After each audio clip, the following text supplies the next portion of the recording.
massive Imperial flagship, Eternal Dawn.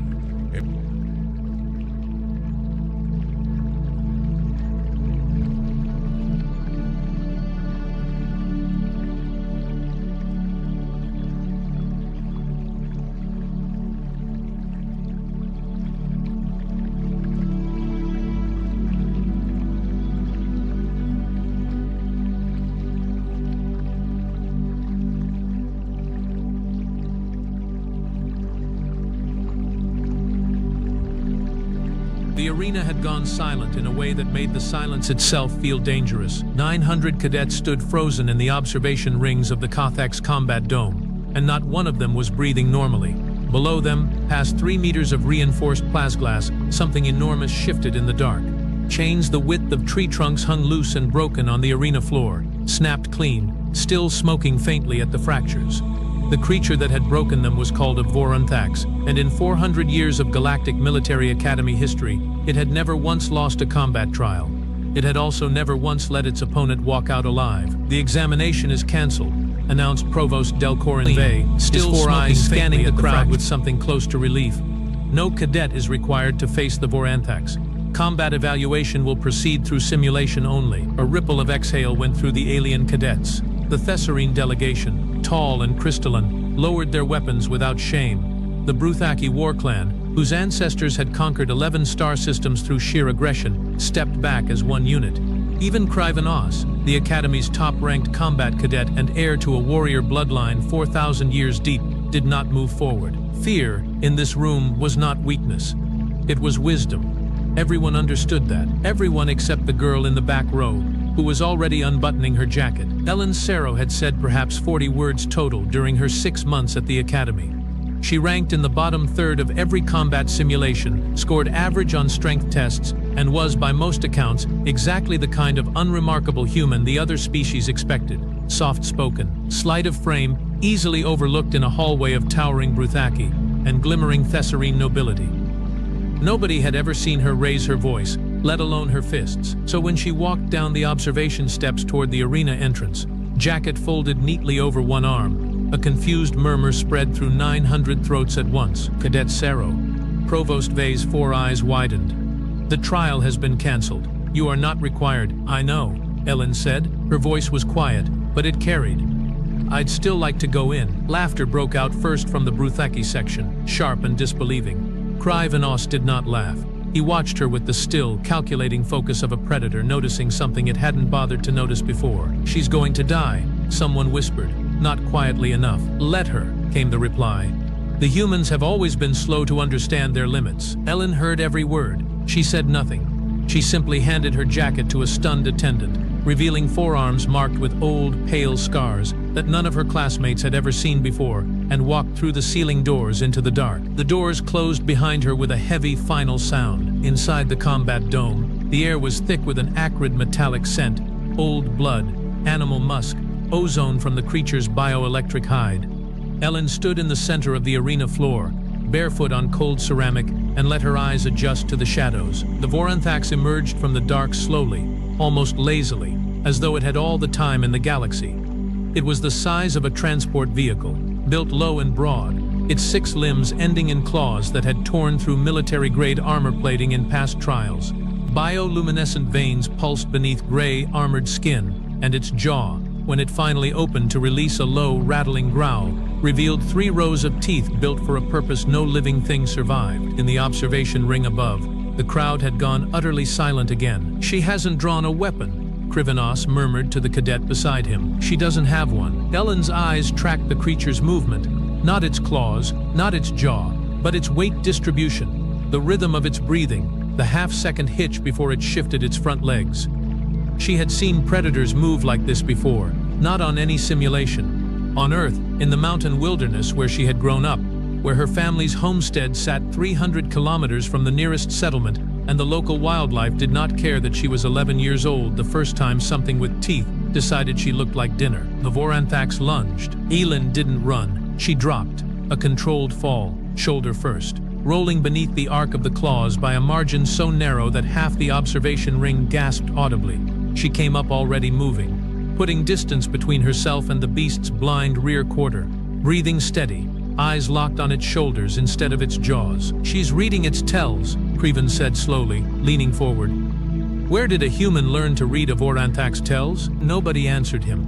Nobody knew. The creature turned, faster than something its size should have been able to, and this time Ellen was ready.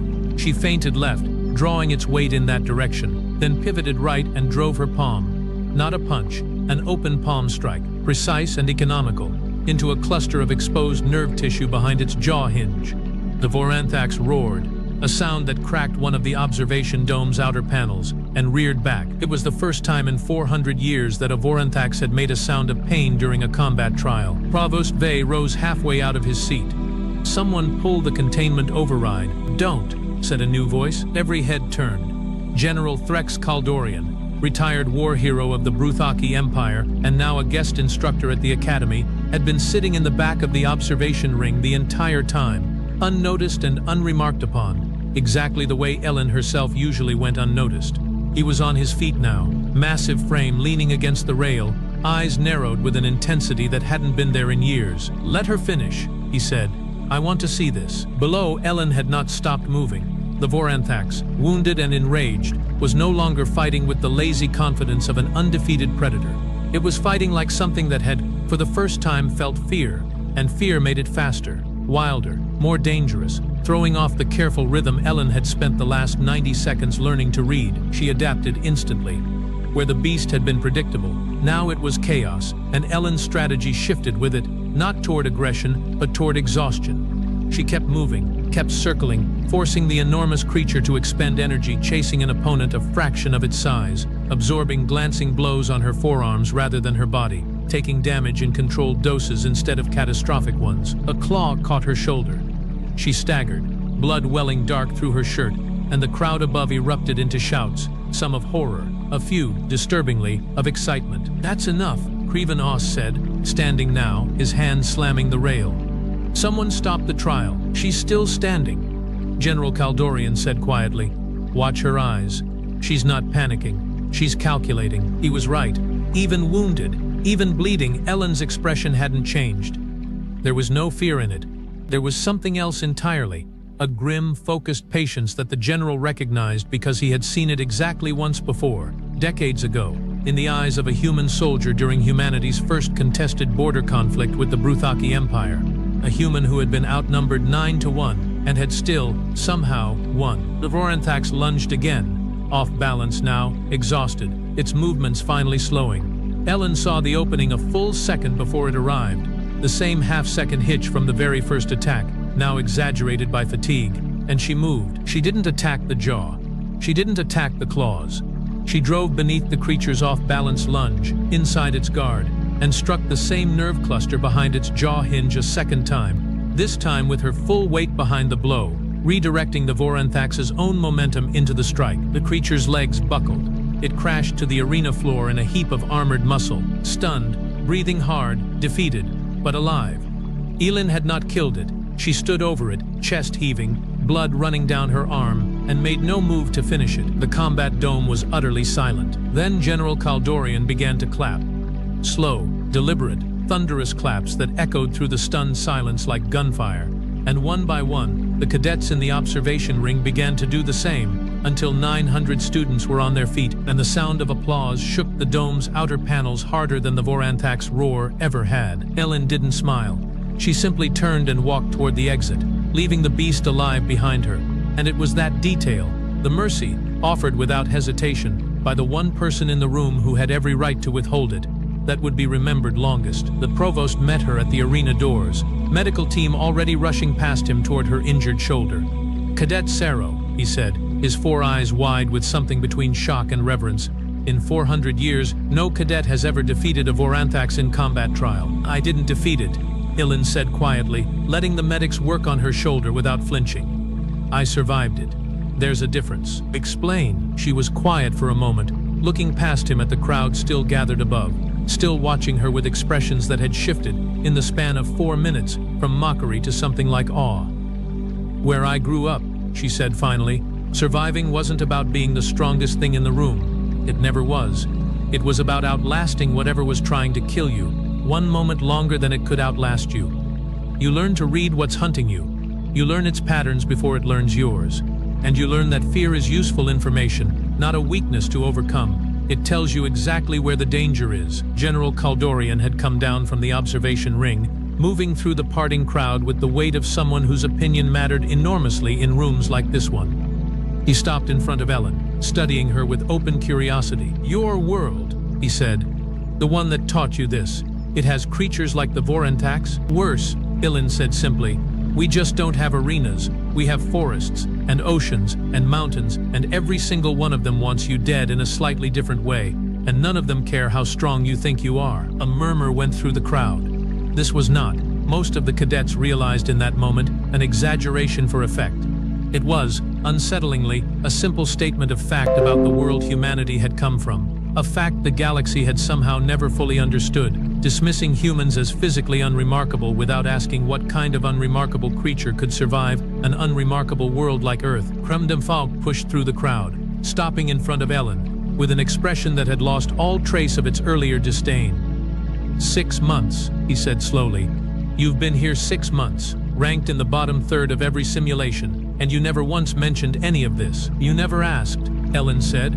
"And it wasn't a simulation. If I told you, you'd have wanted a demonstration. I didn't want to demonstrate this in a hallway." It was the closest thing to a joke she'd made in 6 months. And despite everything, despite the blood still drying on her shoulder, several cadets actually laughed. A real laugh, startled and relieved. But the story wasn't finished. Not yet. 3 days later, the Academy received an emergency transmission from the outer colony perimeter, where a research outpost had gone silent. A creature, biosignature unknown, aggression profile off every existing chart, had broken containment near a Thesserine mining colony, and the nearest rapid response team, 3 full companies of elite Bruthaki soldiers, had been unable to bring it down. Casualties were climbing. The Academy was being asked to send its best combat-rated cadets as reinforcement, under General Kaldorian's command. Ellen was not on that list.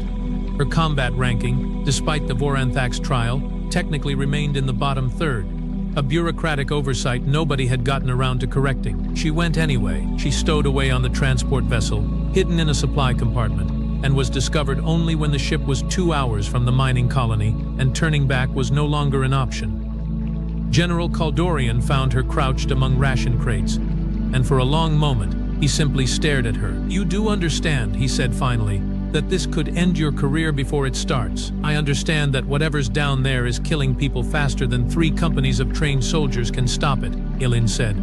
"And I understand that I might know something about it that nobody else does, which is, I won't know until I see it." The general studied her for a long moment, then turned toward the cockpit without another word, which Ellen had learned was as close as he came to approval. What waited on the mining colony was worse than anyone expected. The creature, later classified as a devour worm, a species previously thought extinct for 3,000 years, was not simply strong. It was intelligent, adaptive, learning from every attack thrown against it, adjusting its defenses in real time in a way no bioweapon should have been capable of.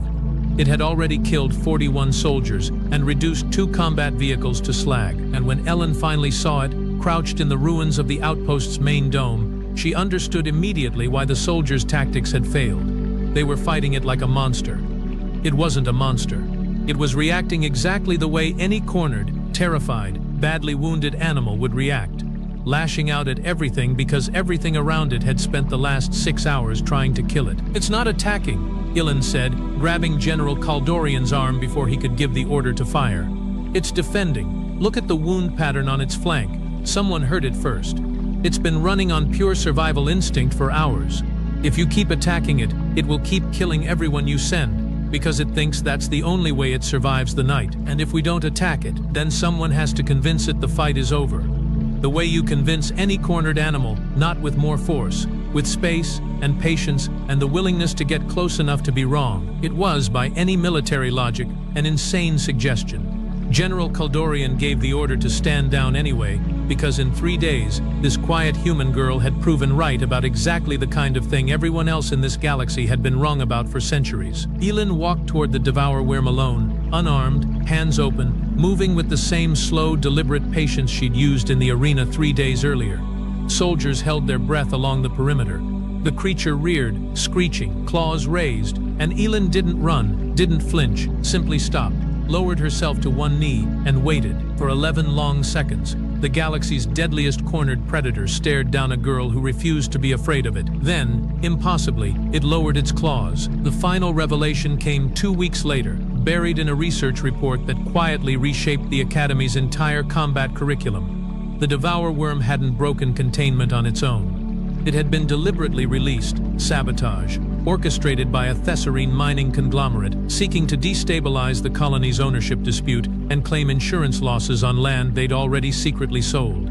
41 soldiers had died not because of an uncontrollable monster, but because of a boardroom decision made in comfort, thousands of kilometers away, by people who never once considered what would happen to the creature, or the colony, they were using as a weapon. Elian's testimony, calm and precise, was what ultimately unraveled the conspiracy. She had noticed, during those 11 seconds facing the Devour Worm, something none of the soldiers had thought to check.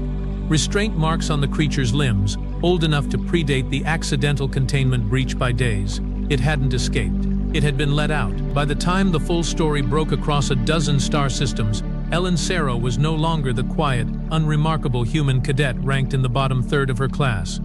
She was the cadet who had faced an undefeated war beast and shown it mercy.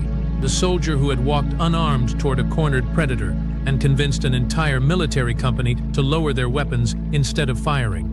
The investigator whose patience had uncovered a corporate conspiracy that 3 companies of soldiers, in the heat of battle, had never had time to notice. On the day of the Academy's next combat evaluation, the observation ring was full again. But this time, when Ellen Cerro walked toward the arena floor, nobody laughed. Krivenos, standing at the front of the crowd, was the first to speak. For what it's worth, he said, I don't think anyone here still believes humans are the weakest species in this galaxy. Ellen paused at the arena doors, glancing back at him with the faint, quiet, almost smile that had become, in 3 short weeks, the most talked about expression on the entire Academy campus. We were never the weakest, she said. We were just the ones nobody bothered to understand. There's a difference. Then she walked through the doors, into whatever waited next, unafraid. Not because she didn't feel fear, but because she had spent her entire life learning exactly what to do with it. The burrito was cold. It had been cold for 40 minutes. Dev Reyes had not noticed because he had been staring at a screen that should not have been showing what it was showing, and somewhere in the back of his mind, he understood that the world had just changed, and he was the only person in the building awake enough to see it. The UN liaison office in Geneva did not look like the kind of place where history happened. It looked like a mid-range accounting firm that had run out of budget before reaching the break room. The coffee maker had been broken since March.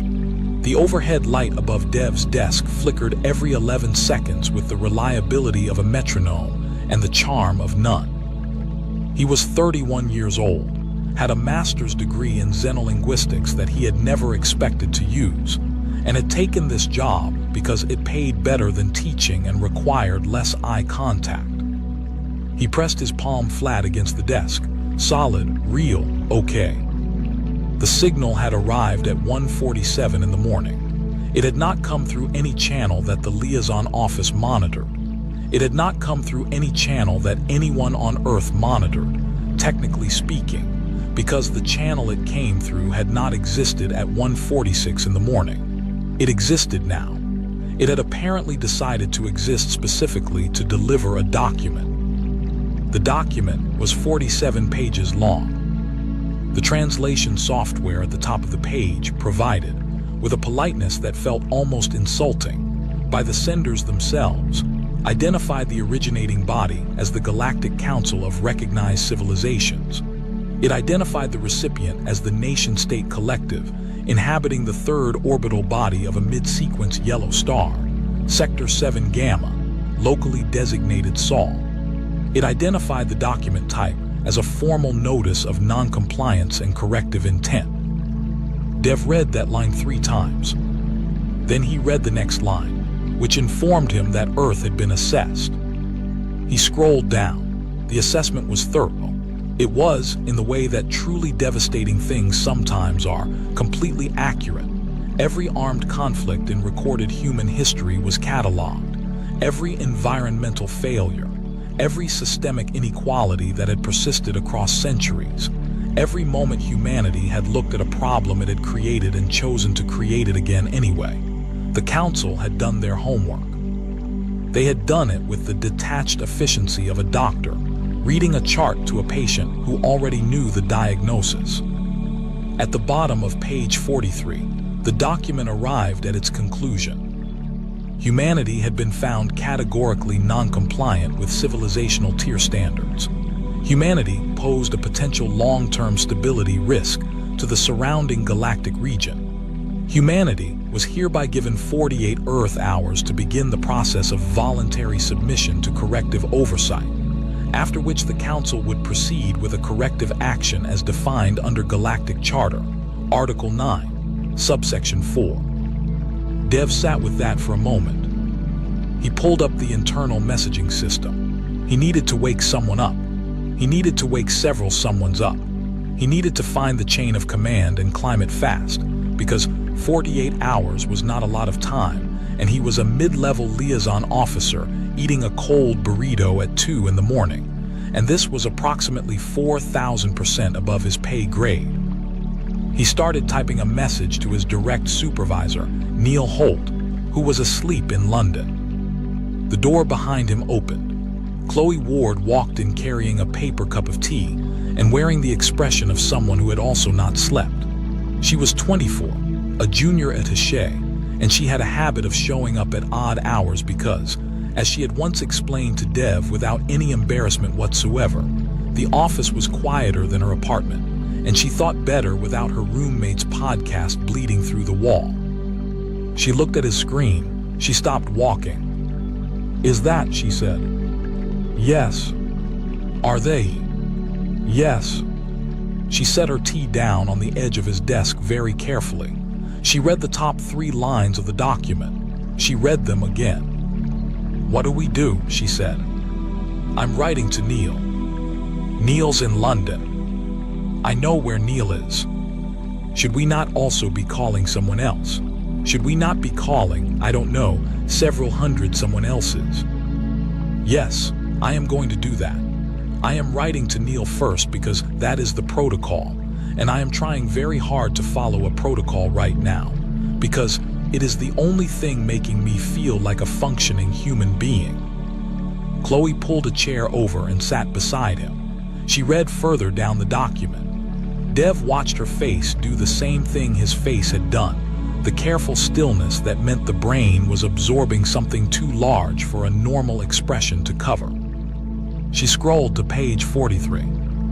She read the conclusion. 48 hours, she said. "Yes. That's not very long." "No." She was quiet for a moment. Then she reached across him and opened the communications interface, the formal response portal that the Council's own software had apparently installed on their system alongside the document, because of course it had, because the Council had thought of everything and wanted to make the process of capitulation as frictionless as possible. "I'm going to draft an acknowledgement," she said. "Just an acknowledgement, nothing committal, just so they know we received it." "That's reasonable." She started typing. She was fast. Dev went back to his message to Neil. The office hummed. The light flickered. Somewhere down the hall, the vending machine made a sound like a small animal shifting in its sleep. Dev finished the message to Neil and moved on to the escalation list. He was typing the 3rd name when Chloe made a sound that was not quite a word. He looked up. She was staring at her screen with both hands pressed flat on the desk. The color had left her face in the specific way it leaves the face of someone who has just realized they made a mistake that cannot be unmade. "Chloe, I had a macro," she said. "I set up a macro last month for the automated response template, the one for routine document acknowledgements. It autofills and sends. I thought I was opening a new draft window." Dev looked at her screen. The communications portal showed a sent confirmation. Timestamp 0209 AM. Recipient, Galactic Council of Recognized Civilizations. Status, delivered. The message field showed 2 words. "Make us." Dev did not say anything for a long time. The light flickered once, twice, 11 seconds exactly. "That's," he started. "I know. That's what we sent. I know. To the Galactic Council. Dev, who threatened us with a corrective action. I know what I did." He leaned back in his chair. He looked at the ceiling. The ceiling had a water stain in the shape of something he had never been able to identify. He looked at it now with the full attention of a man whose brain had run out of larger things to process. Then he looked back at the screen. Somewhere in the document, somewhere in those 47 precise and accurate pages, the Council had listed every way that humanity was dangerous to itself, every internal failure, every wound that humans had opened and reopened across centuries of recorded history. He had read it and felt the weight of it, the accuracy of it. But now, sitting in a flickering office at 2 in the morning with cold food and a broken coffee maker, and a sent message he could not retrieve, he realized something. They had listed what humans did to each other. The document was 47 pages long and detailed with apparent completeness. But there was not one line, not a paragraph, not a footnote, not a single entry in the appendix for what humans did when something from the outside came looking for a fight. Not one line. Chloe was still staring at her screen. "Should I send a correction?" she said. Dev picked up the burrito. It was still cold. He took a bite anyway. "No," he said. She turned to look at him. "Get me Neil's number," he said. "Then start calling the list, everyone on it. Tell them we have 48 hours and we already sent our opening position." "Our opening position," she repeated. "That's what I said." She looked at the sent message one more time. 2 words on a white screen. The most significant diplomatic communication in the history of the human species, produced by a wrong button press, cold light, and a macro set up by a junior attaché who just wanted to save time. Chloe Ward took a breath, then she picked up the phone. Dev's message to Neil went through at 2:14 in the morning. Neil Holt called back in 4 minutes, which meant Neil had not been sleeping either, which meant Neil had also seen something, a fragment, a signal bleed, some edge of it, and had been lying in the dark waiting for confirmation that it was real. The call lasted 7 minutes. By the end of it, Neil had 3 other calls running simultaneously, and Dev had a direct line to a woman at the Foreign Office named Patricia Voss, who had a voice like someone who had been waiting her entire career for a phone call like this one, and was not going to waste a single second of it. "Tell me everything," Patricia said. "Leave nothing out, including the 2 words." Dev told her everything. He left nothing out. He included the 2 words. There was a pause on the line. "Well," Patricia said. "Yes. That's either the worst thing anyone has ever done or the best. I've been going back and forth on that." "Stop going back and forth. Pick one and move forward." She was already typing. He could hear it. Fast, precise keystrokes like someone who had made peace with urgency a long time ago. "I'm pulling in the Security Council. I need you to forward the full document to this address in the next 3 minutes. Can you do that?" "Yes." "Good, and Dev?" "Yes." "Don't touch the communications portal again. Not until we decide what comes next." He looked at Chloe, who was on her own phone now, working through the escalation list with a calm that he recognized as the particular calm of someone who had decided there was no longer any point in being anything other than calm. "Understood," he said. He forwarded the document. The clock on his screen read 2:21. 47 hours and 39 minutes left on the Council's deadline. He reached for his coffee, remembered it was broken, drank Chloe's tea instead. It was also cold. He didn't notice.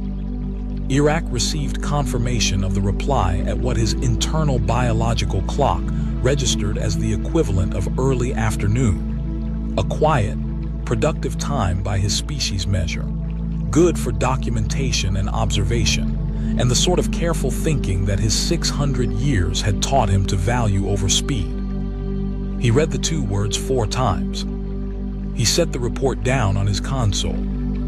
He picked it up again. He had processed 43 civilizational compliance cases in his career. He had seen bravado. He had seen defiance. He had seen the specific, sad performance of a species that knew it could not win, but needed to feel as though it had tried. This did not read like any of those things. He flagged it for deeper analysis and sent a preliminary note to the Council Observer team. Then he sat for a long moment in the quiet of his monitoring station. 600 years of experience arranged around a 2-word message from a species that had been using radio signals for barely a century and felt something he had not felt in a very long time. He did not have a name for it. He filed the report. He labeled the unnamed feeling as a variable. Then he opened a second file, private, unlabeled, separate from the official record, and began to write. 47 hours. Not much time for a planet. A lot of time for a species that had spent most of its history doing the most with the least. The word spread fast. Not the classified channels, those were moving too, but the word moved faster through the places where words always move fastest.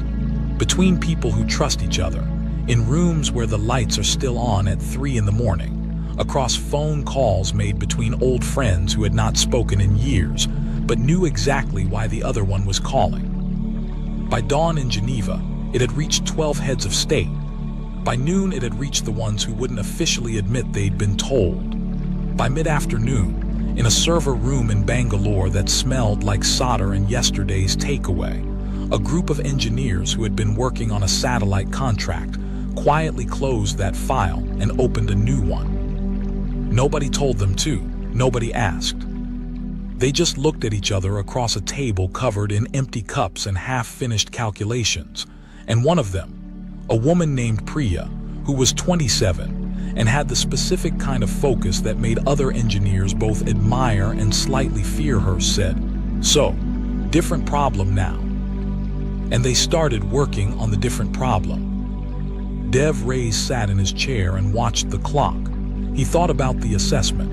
He thought about the 47 pages.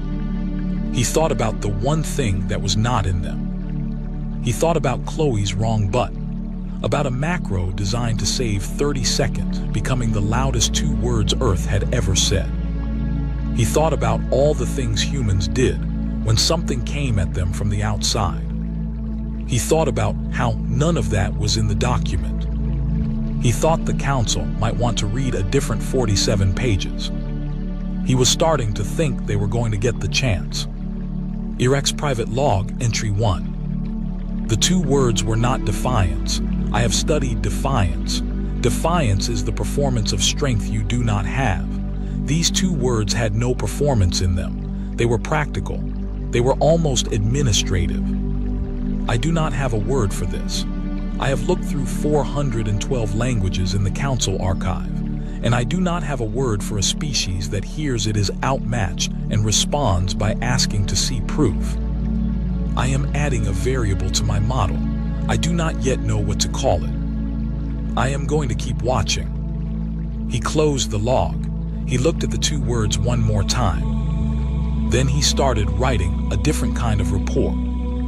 46 hours and 51 minutes left on the clock. In a small office in Geneva, a junior attaché named Chloe Ward finished her call list, made herself a new cup of tea, and did not think about what she had done. She thought about what came next. It was, she decided, probably going to be interesting. She was right. The council's preliminary observation team met at the 72-hour mark, which was 24 hours after the deadline had passed with no sign of voluntary compliance from Earth, and during which Earth had done nothing that registered as surrender and a great many things that did not fit into any existing category in their observational database. Iraq sat at the end of the long curved table and listened to his colleague discuss the situation with the measured confidence of people who had done this 43 times and expected this time to follow the same shape. He had filed his preliminary note. He had flagged the 2 words as anomalous. Nobody had asked him to elaborate. He was beginning to think elaboration was overdue. The team lead, a tall Veraki named Osk, pulled up the compliance timeline. 39 civilizations had submitted within the first 6 hours. 3 had attempted resistance. 1 had tried negotiation and eventually submitted. None had replied with 2 words that translated roughly as a dare. "They are disorganized," said another observer. Their communications in the hours following the notice were chaotic. Multiple conflicting signals, no unified response structure. This is consistent with a species in denial. Iraq looked at his private file. He thought about the engineers in Bangalore. He thought about the retired materials scientist in Vermont who had walked back into a lab the morning after the broadcast. He thought about the 12-year-old in Sao Paulo whose name he did not yet know, but whose work he had been tracking for 18 hours. "Not denial," he said. The table turned toward him. "Then what?" Osk asked. Iraq thought about how to explain it. He thought about all 412 languages in the archive. He thought about the word he had not been able to find. "They are preparing," he said. The table was quiet. "They are a civilization that has never unified against an external threat," said another observer. "Their own historical record shows no precedent for global coordination." "Their historical record," Iraq said carefully, "shows no precedent because there has been no external threat. There is a difference." Osk looked at him for a long moment.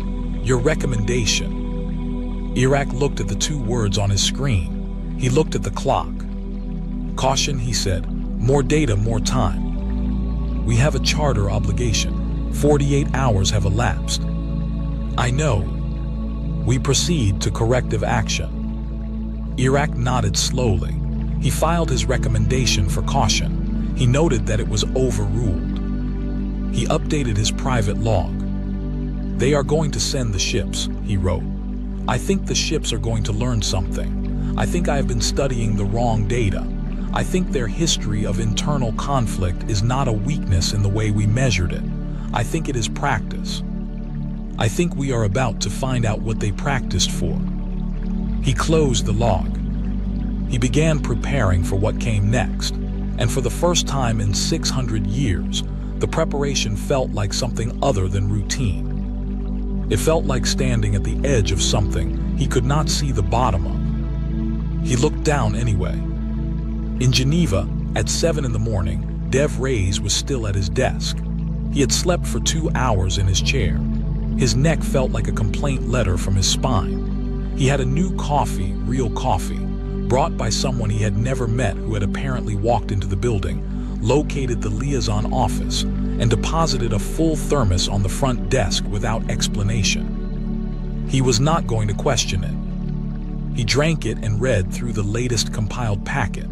40 hours of work from hundreds of people across 14 time zones, most of them operating without formal instruction, without budget approval, without any of the organizational scaffolding that was supposed to make large things happen. They had just looked at the problem and started solving it because that was, apparently, the thing that humans did when the problem was large enough.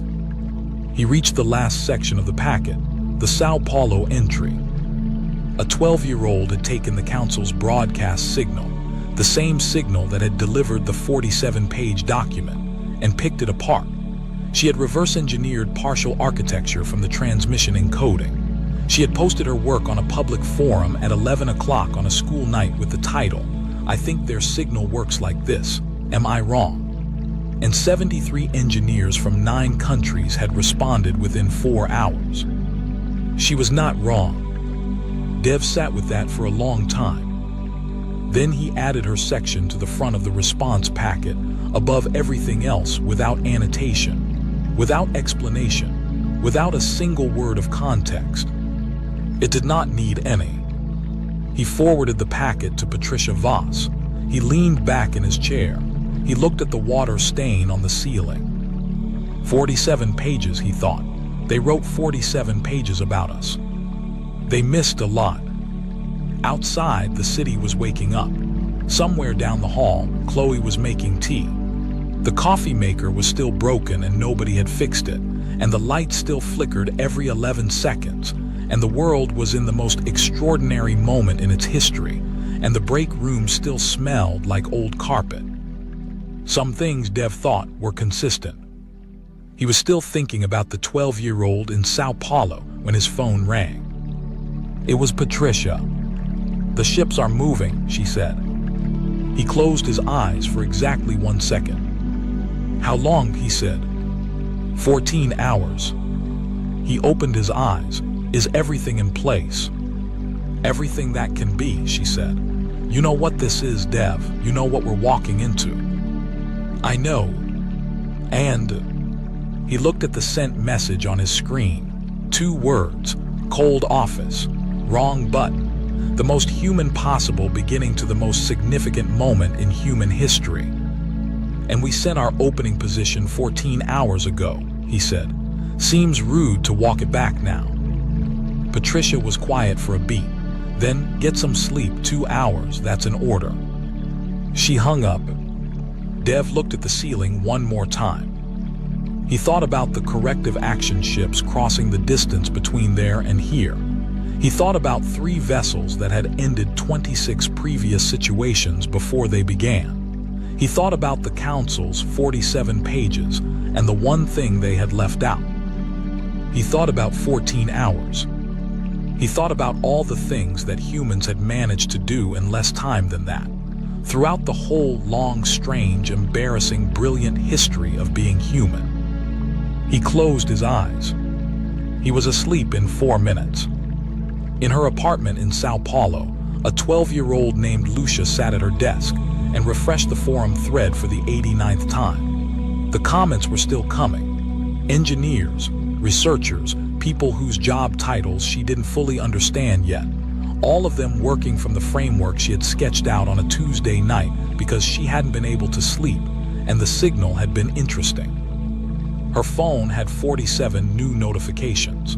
She had stopped reading them after the first 10 because they were making her feel a feeling she did not have a word for yet. She opened a new document instead. She had another idea. She started writing. The 3 council vessels crossed into the inner solar system at 0600 Geneva time. They did not announce themselves. They did not need to. Their presence was its own announcement. 3 ships of a scale that had no equivalent in Earth's construction history, moving with the unhurried certainty of things that had never had reason to hurry. Iraq stood at the observation window of the lead vessel and watched the small blue planet grow larger. His colleagues were at their stations. The tactical team was running projections. The compliance protocol was loaded and ready. Everything was proceeding according to a procedure that had been used 43 times and had never required significant adaptation. Iraq was not thinking about the procedure. He was thinking about 112 signals. The first readings had come in 30 minutes ago. Not a fleet, not a unified defense formation, not anything that matched the tactical models they had prepared for. What the sensors were finding was an enormous distributed scatter of signals, transmissions, devices, and activity spread across an area far wider than any defending force would logically cover, as though humanity had looked at the concept of a defensive perimeter and decided to disagree with it on a fundamental level. "Disorganized," said the tactical lead. "No command structure, no coordination pattern." Iraq said nothing.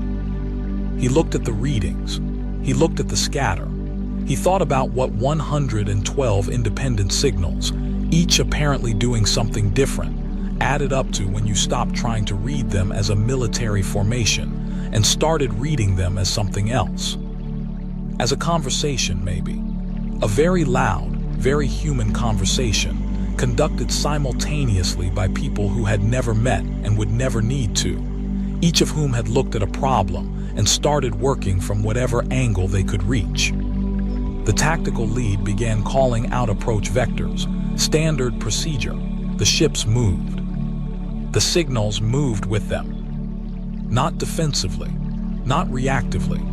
They shifted in a way that had no tactical logic Iraq could find in the archive, and he had been looking hard because whatever this was, he wanted to name it before it happened. He could not name it. "Contact in 4 minutes," said the tactical lead. Iraq pressed his hand flat against the observation window. The planet was close enough now that he could see the shape of continents. He had reviewed the geography. He knew where the deserts were, where the oceans were, where the large population centers sat in their ancient arrangements. He thought about the break room in Geneva that still had a broken coffee maker. He thought about a 12-year-old and a public forum and 73 engineers responding in 4 hours. He thought about 2 words sent by accident that nobody had retracted.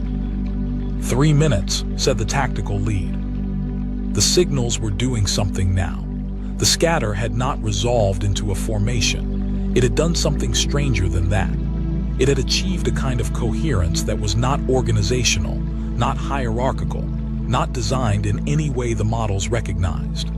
It was coherence the way weather is coherent, not because someone commanded it, but because 1,000 independent pressures had aligned. The tactical model flagged it as noise. Iraq flagged it as something else. 2 minutes. He opened his private log. He wrote fast. "They are not defending. They are not surrendering. They are doing something I cannot categorize, and I have been trying for 30 minutes, and I want the record to show that I tried. I want the record to show that I flagged it. I want the record to show that when I said caution, I meant it. I think they have been preparing for this their entire history without knowing they were preparing for it. I think every internal conflict, every adaptation to scarcity, every improvised solution to an impossible problem was, in aggregate, practice. I think we are about to find out what a species looks like when it applies all of that to something from the outside. I think I should have pushed harder on the caution recommendation. I think we are going to be fine. I am not certain." He closed the log. 1 minute, said the tactical lead. The ships kept moving. The signals kept moving with them. And then, in the 60 seconds before contact, something happened that Iraq would spend the next 3 months trying to document accurately, because it happened too fast and too strangely for any single word in any of the 412 languages in the Council archive to fully contain it. The 112 signals, all of them different, all of them independent, all of them apparently having an argument with each other, converged. Not into a weapon, not into a shield, into a message. Addressed to the Council vessels, delivered simultaneously from every direction, encoded in the Council's own transmission architecture, the architecture that a 12-year-old had taken apart on a Tuesday night because she found it interesting and had not been able to sleep. Iraq read it before the tactical team did. 3 words this time. We were ready. He looked out the observation window at the small blue planet. He reached for his communication console. He sent one message back to the Council. 2 words. The most important thing he had written in 600 years of careful documentation. Stand down. Then he sat down in his chair, 600 years old and feeling every one of them, and began writing a new report. Not the official one, the private one. He wrote for a long time. He was still writing when the ships turned around. Dev was asleep when it happened. Chloe was not. She was at her desk with a fresh cup of tea, monitoring the feed, when the Council vessels changed course. When they stopped. When the signal from Iraq's ship reached the monitoring station and resolved into 2 words that she read 3 times because the first 2 times felt like something she had imagined. She sat very still. Then she picked up her phone and called Dev. He answered on the second ring. which meant he had not really been asleep, which she had suspected. "It's over," he said. His voice was the voice of someone who had been lying in the dark running numbers. "They turned around," she said. He didn't say anything for a moment. "The signals worked. The signals worked." Another pause. She heard him breathe. "Lucia's encoding," he said. He had found the girl's name sometime in the night, the same way he had found everything else, by reading everything, leaving nothing out. "Yes," Chloe said. 12 years old, he said. Not a question, just the fact of it sitting in the air between them. 12 years old, she confirmed.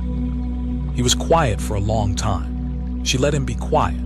Outside her window, Geneva was fully awake now, going about the business of an ordinary morning, most of it entirely unaware that the most extraordinary 48 hours in human history had just concluded in a monitoring station on a council ship somewhere between here and the outer belt, with 2 words sent by a 600-year-old alien who had apparently changed his mind about something. "What do we do now?" Chloe said. "We wait for the council's next move," Dev said. "They'll make one. This isn't finished. And in the meantime..." She heard him sit up. She heard the old chair protest. She heard him pick something up, the thermos, probably, the one left by the person no one had identified, and drink from it. "Write a report," he said. "Full documentation, everything. The signal, the packet, the Sao Paulo work, all of it. Every person who did something in the last 48 hours without being asked. Every engineer who closed one file and opened a different one. Every person who made a phone call they had not made in years." "That's a lot of people." "Yes. That's a long report." "Yes," he said. "Make it longer than 47 pages." She almost laughed. It was close enough to a laugh that it counted. She started a new document. 6 weeks later, the council's revised communication arrived. It was formal. It was careful. It used the word colleague 17 times. It proposed a meeting, a framework, a mutual recognition process that acknowledged Earth as the phrasing was specific, clearly labored over, an emerging civilizational entity of significant and unanticipated complexity. Dev read it twice. Then he printed it, walked down the hall, and put it on Chloe's desk. She read it. She looked up at him. "Significant and unanticipated complexity," she said. "That's us," he said. She looked at the document. She looked at the communication portal, which was still open, had been open for 6 weeks, the reply field empty and patient. She thought about the 47 pages. She thought about the 48 hours.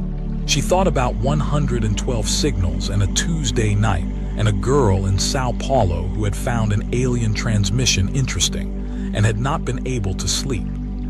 She typed 3 words. "We'd love that." She pressed send. On purpose this time. In his monitoring station, Iraq received the reply and read it.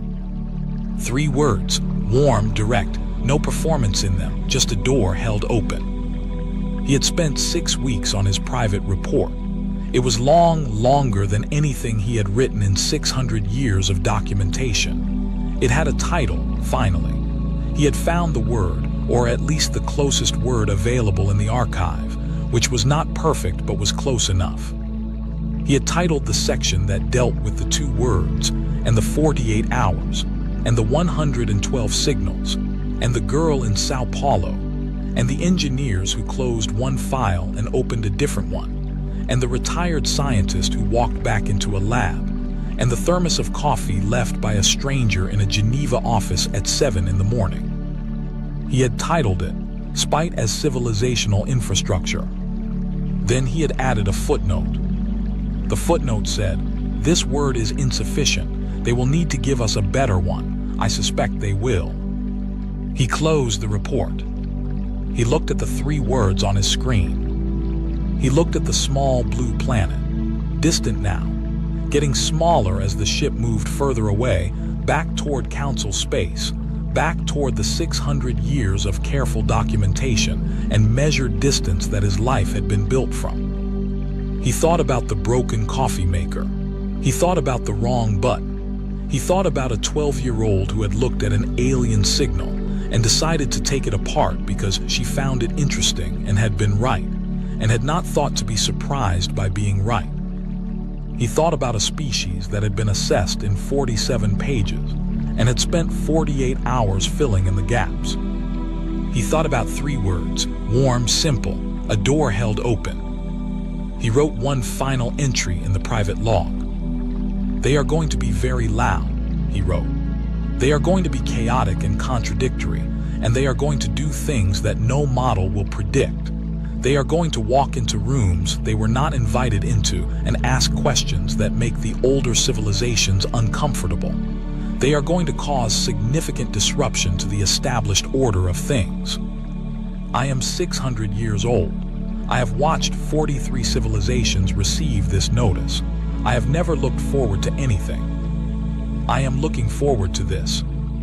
I think it is going to be the most interesting thing I have ever documented. I think I am going to need more pages. He closed the log. Outside, the stars were very bright. He thought that was probably right. They had always been there. It just took the right kind of noise to make them feel close.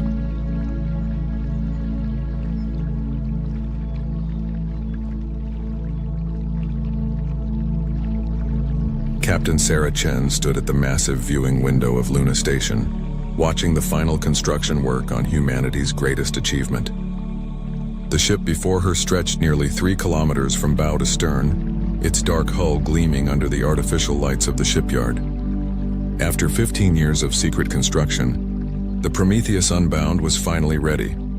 Sarah had been chosen to command this vessel after a career spanning 25 years in Earth's defense fleet.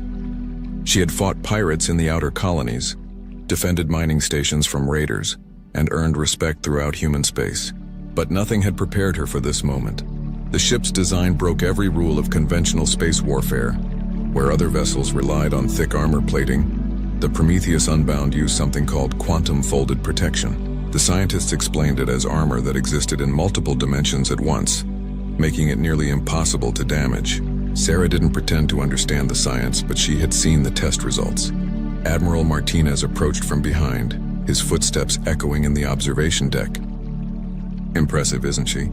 he said, joining Sarah at the window. "She's massive," Sarah replied. "I've never seen anything like her." "That's because there's never been anything like her," Martinez explained. "This ship represents everything humanity has learned about warfare, engineering, and survival. We've poured our best technology into her hull." Sarah studied the weapon systems visible along the ship's exterior. Strange barrel-like structures emerged from the hull at various points, unlike the standard laser batteries found on other human ships. "Those aren't normal weapons, are they?" "Stellar plasma manipulators," Martinez said with a slight smile. "They can draw energy directly from the nearest star and focus it into concentrated beams. The engineering team calls them Star Eaters." A chill ran down Sarah's spine. Humanity had built weapons that could harness the power of stars themselves. The implications were staggering. "There's more," Martinez continued. "The AI core processes tactical information faster than most alien species can think. It can calculate battle scenarios, predict enemy movements, and coordinate defensive systems in microseconds." Sarah had heard rumors about the ship's artificial intelligence, but seeing the massive processing centers during her preliminary tours had been shocking. The computer systems took up 3 entire decks of the ship. "Why all the secrecy?" Sarah asked. "Why build this in hidden sections of Luna Station?" Martinez's expression grew serious. "Because the Galactic Council has treaties limiting military development. Ships can only be so large, weapons can only be so powerful, and certain technologies are completely banned." "And this ship violates those treaties?" "Every single one of them," Martinez admitted. "The Council believes in maintaining balance between species. They think no one civilization should have overwhelming military advantage." Sarah understood now why her assignment had come with such strict confidentiality agreements. Humanity had deliberately built something that would terrify the rest of the galaxy. "The inspection fleet arrives tomorrow," Martinez said. "The Galactic Council sends representatives every few years to check our shipbuilding facilities. They're expecting to find the usual destroyers and cruisers. Instead, they'll find this." Yes, and when they do, everything changes for humanity. Sarah spent the next several hours touring her new command. The bridge alone was larger than the entire command deck of her previous ship. Holographic displays showed star charts, weapon systems, and defensive capabilities that seemed almost magical. The crew quarters could house 5,000 personnel, far more than any human vessel had ever carried. The engine room left her speechless. 3 massive reactor cores provided power that could supply an entire planet. The chief engineer, Commander Rodriguez, explained how the quantum drives could fold space itself, allowing the ship to travel distances that would take other vessels weeks to cover. "We can literally step outside normal space," Rodriguez said, his eyes bright with excitement. "The math says we can appear anywhere within a 100 light-year radius almost instantly." Sarah's tactical mind began working through the possibilities. A ship that could appear anywhere without warning, armed with weapons that drew power from stars, protected by armor that existed in multiple dimensions. Humanity had built something that could reshape the balance of power in the galaxy. That evening, Sarah reviewed the crew assignments in her quarters.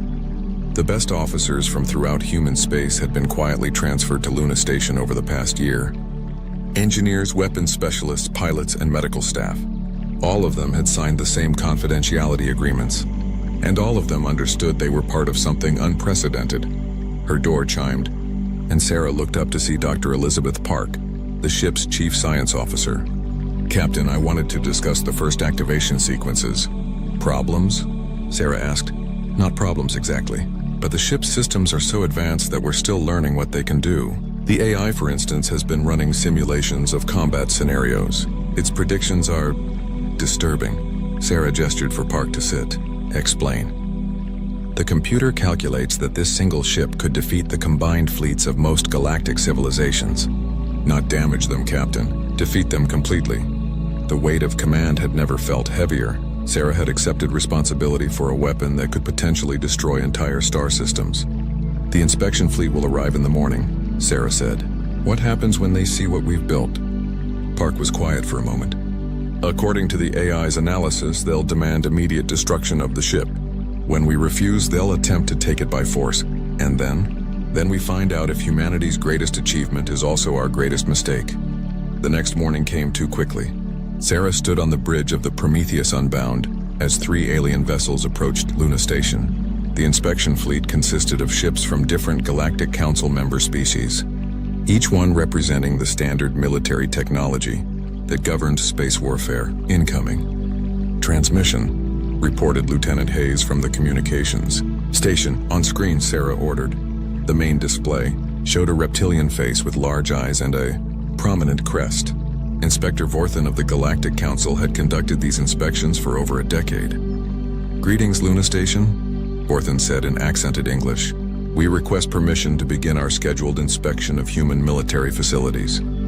Admiral Martinez appeared on a secondary screen from the station's command center. "Permission granted, Inspector. However, I should inform you that we have a new vessel undergoing final preparations." "New vessel?" Vorthen's crest flattened slightly. "What class of ship?" Sarah watched Martinez pause before answering. "I believe you'll need to see it for yourself." 20 minutes later, Inspector Vorthen and his team materialized on the observation deck where Sarah had first seen her ship. The inspector's reaction was immediate and dramatic.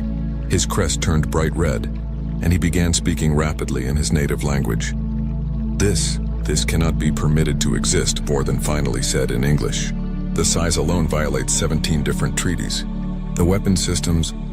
He paused, studying the readings on his scanner. "These readings cannot be correct." "They're correct," Martinez said calmly.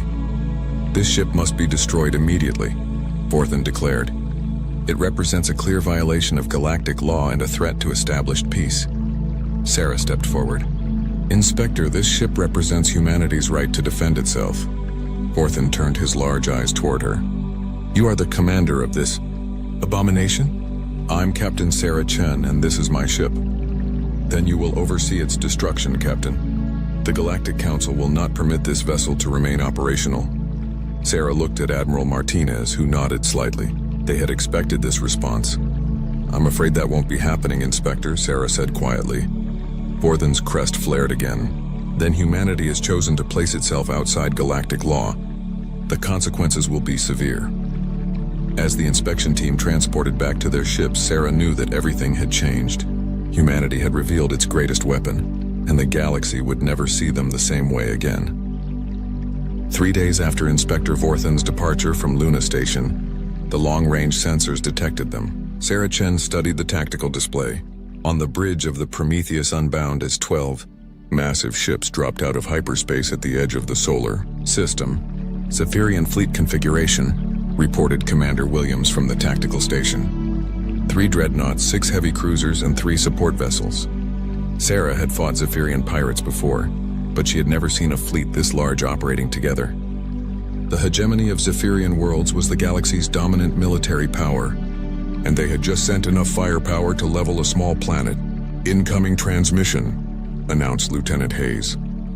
The main screen flickered to life, showing the bridge of a Zephyrian dreadnought. Admiral Kethvar stood before the camera, his blue-scaled face set in a stern expression. The Zephyrians were humanoid in basic shape, but larger and stronger than humans, with natural armor plating covering their skin. "Human vessel." Kethvar's voice rumbled through the ship's speakers. "You will power down your weapons and prepare to be escorted to decommissioning facility, Gamma 7. Your ship violates 43 interstellar laws and poses a threat to galactic security." Sarah stood from her command chair. "Admiral Kethvar, this is Captain Sarah Chen of the Earth Defense Fleet. This ship operates under the authority of the human government and will not submit to unlawful seizure." Kethvar's eyes narrowed. "Captain Chen, you command an illegal weapon of mass destruction. The Galactic Council has authorized its immediate destruction if you refuse to comply." "Then you'll have to take it from us," Sarah replied calmly. The transmission ended, and Sarah turned to her crew. These men and women had trained for months on the ship's systems, but none of them had experienced actual combat in the Prometheus Unbound. Today they would discover what humanity had truly built. "All-hands battle stations," Sarah announced over the ship's communication system. "This is not a drill." The bridge transformed as combat systems came online. Holographic displays showed the approaching Zephyrian fleet, their weapons charging and shields at maximum power. The enemy ships moved in perfect formation, a testament to their military discipline. "Captain," called Dr. Park from the science station, "the AI is requesting permission to activate full combat protocols." Sarah hesitated for a moment. The artificial intelligence had been designed to coordinate the ship's impossible weapon systems, but giving it complete control felt like crossing a line they couldn't return from. "Permission granted," she said. The change was immediate. Every system on the ship hummed with new energy as the AI took control of weapons targeting, defensive measures, and tactical positioning. The bridge displays showed calculation streams moving too fast for human eyes to follow. "Enemy fleet entering weapons range," reported Williams. "They're spreading out to surround us." Sarah watched the tactical display as the Zephyrian ships positioned themselves in a classic encirclement pattern. It was a formation designed to prevent escape and concentrate firepower on a single target. Against any normal vessel, it would have been devastating. "Captain," the AI's voice spoke through the ship's speakers, "recommend immediate activation of quantum fold armor and stellar plasma weapons. Enemy vessels pose minimal threat under current tactical conditions." Minimal threat. Sarah almost smiled at the AI's assessment. The Zephyrian fleet represented enough firepower to destroy entire star systems, and their computer dismissed them as a minor concern. "The Zephyrians are opening fire," Williams announced. Sarah watched as hundreds of energy beams and missile salvos streaked toward the Prometheus Unbound. The weapon impacts would have vaporized any other human ship instantly. Instead, something impossible happened. The enemy fire passed through sections of the ship's hull as if they weren't there, while other portions absorbed impacts that should have breached the armor. The quantum-folded protection was working exactly as designed. "No damage reported," called the damage control officer. "All systems operating normally." Admiral Kethvar's voice crackled over the emergency communication channel. "Impossible. Our sensors show direct hits on your vessel." "Admiral," Sarah replied, "you're about to see what happens when humans decide to break the rules." She nodded to Williams, who activated the stellar plasma manipulators. The strange barrel-like weapons along the ship's hull began drawing energy directly from the sun. Sarah watched in fascination as streams of stellar fire collected and focused into concentrated beams. "Firing," Williams announced. The first beam struck the lead Zephyrian dreadnought. The massive ship's shields flared and died instantly, overwhelmed by the raw power of solar plasma. The beam continued through the hull, cutting the vessel in half. Secondary explosions tore through both sections as the dreadnought's reactor cores overloaded. "Second target acquired," the AI reported. Another beam lanced out, this one striking a heavy cruiser. The Zephyrian ship simply disintegrated, its molecular structure unable to withstand the temperatures found in the heart of a star. "They're trying to retreat," Williams reported, but his voice held a note of confusion. Sarah looked at the tactical display and understood his confusion. The Zephyrian ships were attempting to flee, but they were moving impossibly slowly. Space around them seemed to be distorting.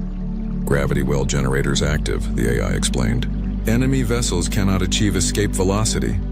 Sarah had read about this system but had never seen it in action. The Prometheus Unbound could create artificial gravity fields that trapped enemy ships like insects in amber. The Zephyrian fleet was caught unable to retreat or maneuver effectively. "Captain," Hayes called from communications. "Admiral Kethvar is requesting immediate ceasefire." "On screen," Sarah ordered. Kethvar's bridge was a chaos of sparks and smoke. The Admiral's usual composure had cracked, revealing fear in his eyes. "Captain Chen, we surrender. Stop your attack. Stand down your weapons and withdraw from the system," Sarah replied. "You came here to destroy my ship. I'm giving you a chance to leave with your lives. Our weapons are offline. Our engines are trapped. You must release us." Sarah looked at Williams, who shook his head. "3 ships destroyed, Admiral. The rest are disabled but intact." Sarah made her decision. "AI, release the gravity wells. Allow the surviving ships to withdraw." The distortion in space faded and the remaining Zephyrian vessels limped away from the battle zone. Admiral Kethvar's face reappeared on the screen. "Captain Chen," he said slowly, "what you have done here will not be forgotten. Every civilization in the galaxy will learn of this day." "Good," Sarah replied. "Let them know that humanity will defend itself." As the Zephyrian fleet disappeared into hyperspace, Sarah realized the true magnitude of what had just occurred. The most powerful military force in the galaxy had attacked them, with overwhelming numbers and superior positioning. The battle had lasted less than 10 minutes, and the Prometheus Unbound had suffered no damage whatsoever. "Captain," Dr. Park said quietly, "our sensors detected the Admiral's final transmission before they jumped to hyperspace.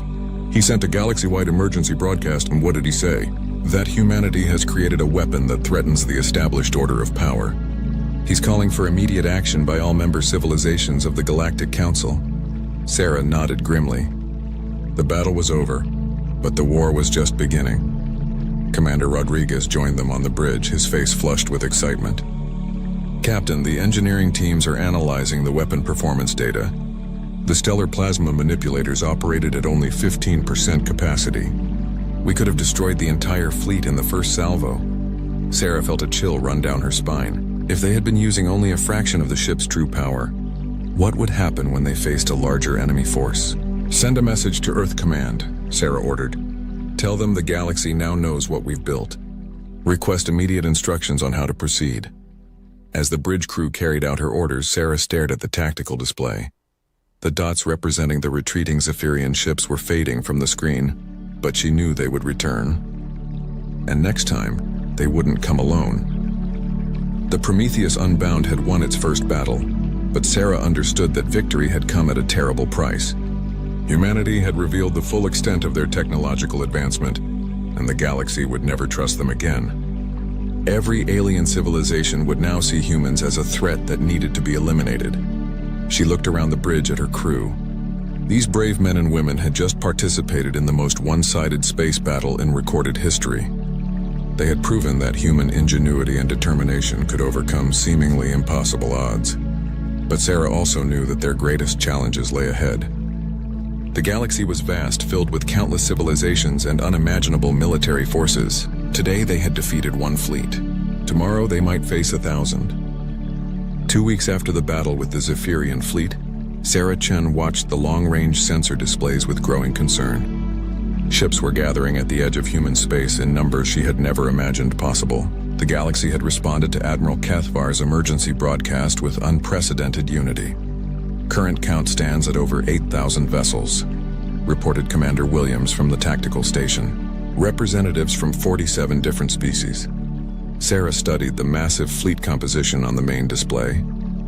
Crystalline collective ships that looked like floating gemstones hung alongside the organic vessels of the Symbiont Union. Mechanical constructs from the machine Concordat moved in perfect formation near the chaotic swarms of hive mind drones. Species that had been at war for centuries were now working together for a single purpose. "Any word from Earth Command?" Sarah asked. Lieutenant Hayes shook his head. "Still no response, Captain. All communication channels to Earth have been jammed for the past week. The isolation was intentional. The Galactic Alliance wanted to ensure that the Prometheus Unbound received no support or reinforcement from the rest of humanity. They had effectively cut off one ship from the entire human race." Dr. Park approached from the science station, her face pale. "Captain, I've been analyzing the sensor data from the assembled fleet. The technological diversity is staggering. They've brought capabilities we've never encountered before." "Explain," Sarah ordered. "The Crystalline Collective has ships that can phase shift between dimensions. The Voidwalkers have brought reality-bending specialists, and the quantum signatures from the ancient vessels." Park paused, checking her readings again. "The Ancients have actually emerged from their isolation to join this alliance." Sarah felt the weight of that revelation. The Ancients were a mysterious race that had mastered space travel millions of years before humans had even evolved. They rarely interfered in galactic affairs, preferring to observe from their hidden territories. If they had joined the alliance against humanity, the situation was far more serious than anyone had imagined. "Incoming transmission," Hayes announced. "Multiple sources broadcasting on all frequencies." "Main screen," Sarah ordered. The display split into dozens of smaller images, each showing a different alien representative. Sarah recognized some of the species from diplomatic files, but others were completely unknown to human science. A familiar blue-scaled face appeared in the center of the display. Admiral Kethvar spoke first, his voice carrying a tone of grim determination. "Captain Chen, you see before you the united civilizations of this galaxy. Your weapon of mass destruction has forced us to set aside centuries of conflict to address a common threat." A crystalline being that sparkled like a living diamond spoke next, its voice creating harmonic overtones. "The vessel you command violates the fundamental principles of galactic law. It possesses capabilities that no single civilization should control." Sarah stood from her command chair, knowing that her response would determine the course of the coming battle. "Representatives of the Galactic Alliance, I am Captain Sarah Chen of the human vessel Prometheus Unbound. This ship was built to defend humanity's right to exist in this galaxy." "Your right to exist is not in question," replied a new voice. Sarah looked at the speaker and felt her breath catch. The being on the screen was clearly one of the Ancients. Tall, ethereal, with features that seemed to shift between solid and energy. "What is in question is your right to possess technology that threatens all life in this galaxy." The Ancient continued. "I am Eternal Watcher of Stars. I have observed the rise and fall of countless civilizations across millions of years. Never have I seen a single vessel with the capability to destabilize the cosmic order itself." Sarah felt the weight of those words. When beings that old and wise considered her ship a threat to the galaxy itself, perhaps they had built something too powerful. Another voice joined the conversation, this one mechanical and precise. "Analysis indicates that your vessel's weapon systems draw energy directly from stellar sources. Continued use of such technology could destabilize star systems throughout this galactic region." Dr. Park quietly handed Sarah a data pad with tactical analysis. The numbers were staggering. The assembled fleet represented the combined military might of nearly half the known galaxy. Even with the Prometheus Unbound's advanced capabilities, the odds seemed impossible. "Captain Chen," Admiral Kethvar continued, "we offer you one final opportunity. Surrender your vessel for decommissioning, and humanity will be permitted to maintain its current territories and technology levels. Refuse, and we will take your ship by force." Sarah looked around the bridge at her crew. These men and women had volunteered for this mission knowing the risks. They had families on Earth, dreams of returning home, and every reason to accept the galaxy's terms. But they also understood what surrender would mean for humanity's future. "How long do we have to consider your offer?" Sarah asked. 12 standard hours, Eternal Watcher of Stars replied. After that time, we will assume your answer is refusal. The transmission ended, leaving the bridge in silence. Sarah stared at the tactical display showing the massive enemy fleet. Over 8,000 ships representing technologies that humanity barely understood, all focused on destroying or capturing her vessel. Captain, Commander Rodriguez's voice came through the communication system. Request permission to join you on the bridge. Granted, Sarah replied. Rodriguez arrived a few minutes later, followed by the senior staff from engineering, weapons, and navigation. These officers had worked on the Prometheus Unbound since its construction began, and they knew its capabilities better than anyone. We've been running simulations, Rodriguez began. The AI has calculated battle scenarios against fleets of this size, and the computer predicts a 73% probability of victory if we use all available weapon systems, Rodriguez said. But the cost would be enormous. Dr. Park pulled up a holographic projection showing potential battle outcomes. The stellar plasma manipulators operating at full capacity would require drawing energy from our sun. The calculations show potential solar instability that could affect Earth's climate for decades. Sarah studied the projection with growing horror. Winning the battle might save humanity's right to advanced technology, but it could devastate their home planet in the process. There's something else, Rodriguez continued. The AI has been analyzing the enemy fleet composition. Some of those technologies are completely unknown to human science. The reality-bending capabilities of the Void Walkers, the dimensional phase technology of the Crystalline Collective. We don't know how effective our weapons will be against them. Commander Williams joined the discussion. Captain, I've been monitoring enemy communications. They're not just here to destroy us. They want to capture the ship intact and study our technology. Why? Sarah asked. Because they're afraid, Williams replied. Admiral Keithvar's private communications with his fleet commanders showed genuine terror. They believe humanity could build more ships like this one. The galaxy is uniting not just to stop us, but to prevent us from changing the balance of power permanently. Sarah realized the true scope of their situation. This wasn't just about one ship or one battle. The galaxy was trying to prevent humanity from becoming a major power. They wanted to keep humans confined to their small corner of space, dependent on alien technology and subject to alien laws. Captain, Dr. Park said quietly, I've been monitoring civilian communication channels throughout human space. Word is leaked about our situation. The entire human population knows that their most advanced warship is facing impossible odds. What's the public reaction? Pride, Captain. They're proud that humanity built something that scares the entire galaxy, but they're also afraid of what happens if we lose. Sarah understood that fear. If the Prometheus Unbound was defeated, humanity would face severe restrictions on their technological development. They would be permanently relegated to a minor species, forever dependent on the goodwill of more advanced civilizations. Recommendations? Sarah asked her senior staff. Fight, Rodriguez said immediately. The ship was built to defend humanity. That's exactly what we should do. The odds are impossible, Williams countered. 8,000 ships, Captain. Even our advanced technology has limits. The AI believes we can win, Park added. And the computer has access to tactical data we can't even process. Sarah looked at each of her officers in turn. These were the best minds humanity had produced, and they were divided on the correct course of action. The decision would ultimately rest with her. I need some time to think, Sarah said. Dismissed. As her staff left the bridge, Sarah remained at the tactical display.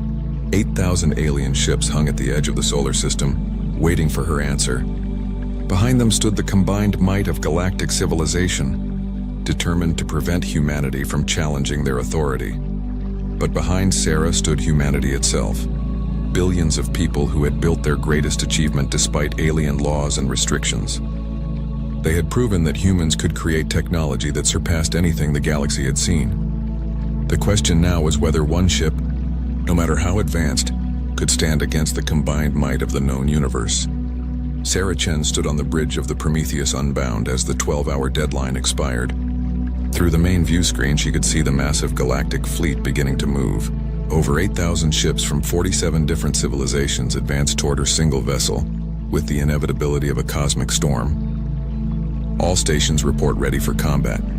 Commander Williams announced from the tactical station. Quantum fold armor is active, stellar plasma manipulators are charged, and the AI has calculated initial targeting solutions. Sarah had spent her final hours walking through the ship, speaking with the crew.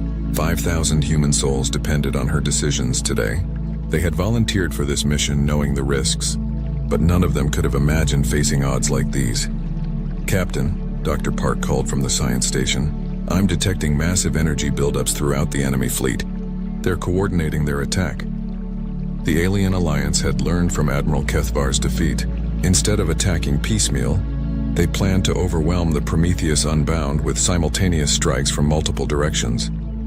It was a sound tactical approach that should have guaranteed victory. "Incoming transmission," Hayes reported. Eternal Watcher of Stars appeared on the main screen, the ancient's ethereal features showing something that might have been regret. "Captain Chen, you have chosen the path of resistance. I am older than your species by millions of years, and I take no pleasure in what must now occur." "Then don't do it," Sarah replied. "Withdraw your fleets and let humanity develop in peace." "Peace is precisely what we seek to preserve," the ancient responded.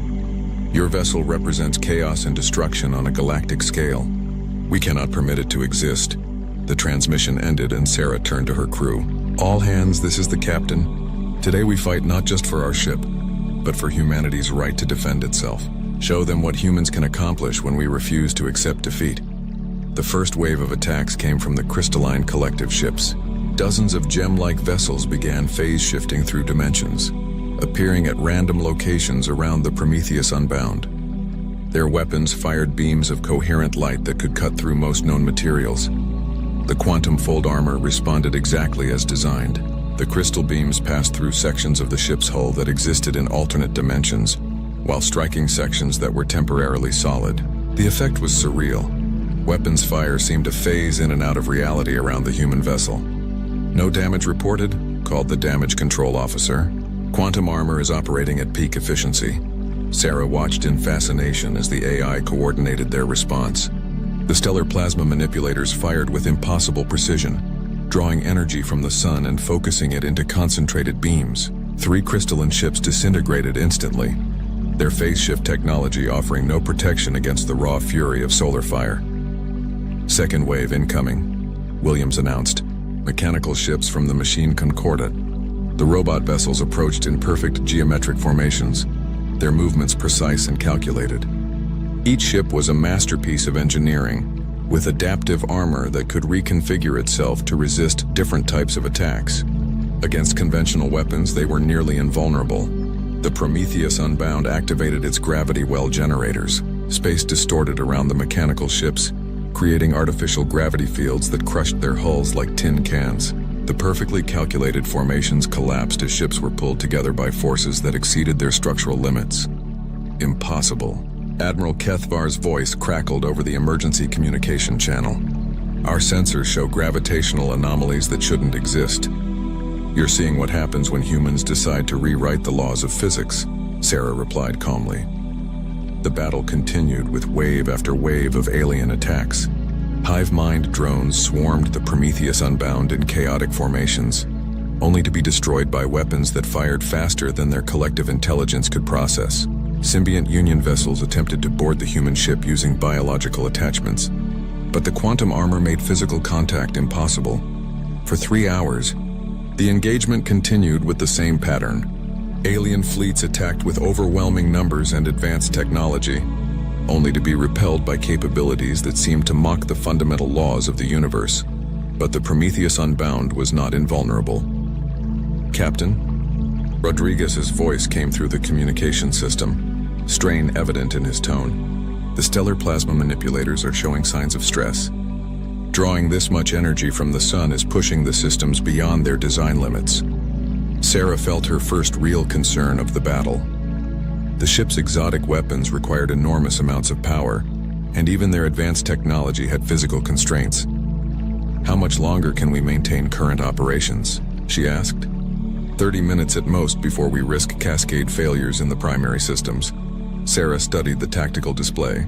They had destroyed over 400 enemy ships, but thousands more remained.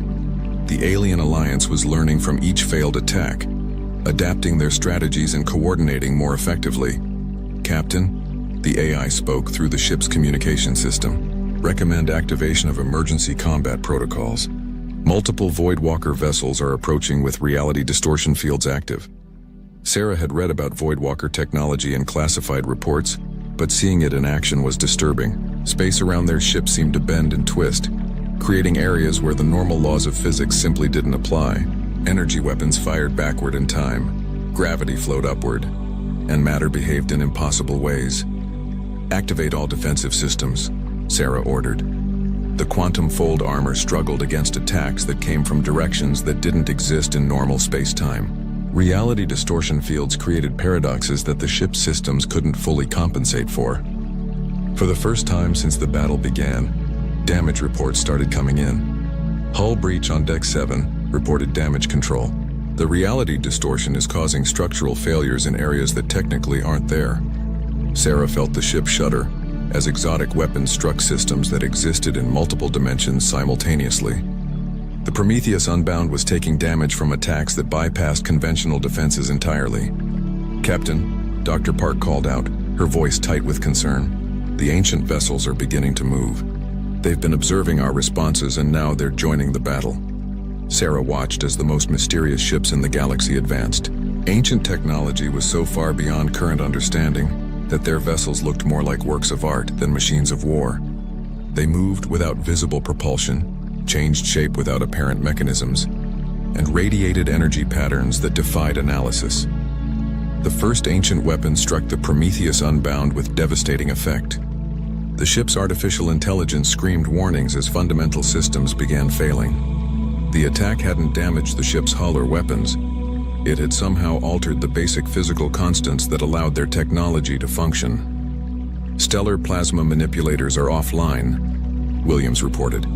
"The energy conversion process has become impossible. The ancients have changed local physics." Sarah realized they were facing an enemy that could rewrite reality itself. No matter how advanced human technology had become, the ancients had millions of years of experience manipulating the universe's fundamental forces. "Captain," Rodriguez's voice carried desperation. "Multiple cascade failures throughout all major systems. We're losing the quantum fold armor. The gravity wells are destabilizing and the main reactors are showing critical instabilities." Sarah looked around the bridge at her crew. They had fought brilliantly for hours, proving that human determination and ingenuity could stand against impossible odds. But they were facing the combined technological might of the galaxy, including forces that operated beyond normal physics. "Options?" she asked quietly. "We could attempt a tactical withdrawal," Williams suggested. "The quantum drives might allow us to escape the immediate battle zone." "The ancients would follow us," Park countered. "Their ships can track through any known form of space travel." Sarah stared at the tactical display as more red warning indicators appeared. The Prometheus Unbound was dying around them, its impossible weapons finally meeting enemies they couldn't defeat. Then she remembered something from the ship's technical specifications. A system so dangerous that it had been classified beyond her normal clearance level, a weapon that Admiral Martinez had mentioned only once and only in hypothetical terms. "Rodriguez," she called over the communication system. "What's the status of the stellar destabilization array?"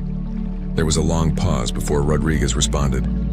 "Captain, that system has never been tested. The theoretical projections suggest it could destabilize our entire stellar region." Sarah felt the weight of the ultimate decision. Humanity had built one final weapon into their greatest ship, a device that could threaten stars themselves. It was a weapon of last resort, designed to ensure that if the Prometheus Unbound fell, it would take its enemies with it. Around her, the ship continued to take damage as the alien fleet pressed their advantage. Ancient weapons were systematically disabling her most advanced systems, while thousands of conventional ships prepared for the final assault. The stellar destabilization array powered up with a sound that seemed to vibrate through the very fabric of spacetime. Sarah Chen felt the deck plates beneath her feet trembling as the Prometheus Unbound's most dangerous weapon prepared to activate. Around her, the bridge crew worked frantically to maintain control of failing systems, while the galactic fleet closed in for what they believed would be the final assault. Array charging at 15%, reported Commander Rodriguez over the communication system. Captain, once we reach activation threshold, there will be no stopping the process. Sarah watched the tactical display as ancient vessels moved closer, their reality-distorting weapons systematically dismantling her ship's defenses. Conventional alien fleets had formed a massive sphere around the Prometheus Unbound, ready to deliver overwhelming firepower the moment their exotic allies finished disabling the human vessel. 30% and rising, Rodriguez continued. The stellar manipulation field is beginning to affect local space. Dr. Park looked up from her science station with alarm. Captain, I'm detecting gravitational anomalies throughout the solar system.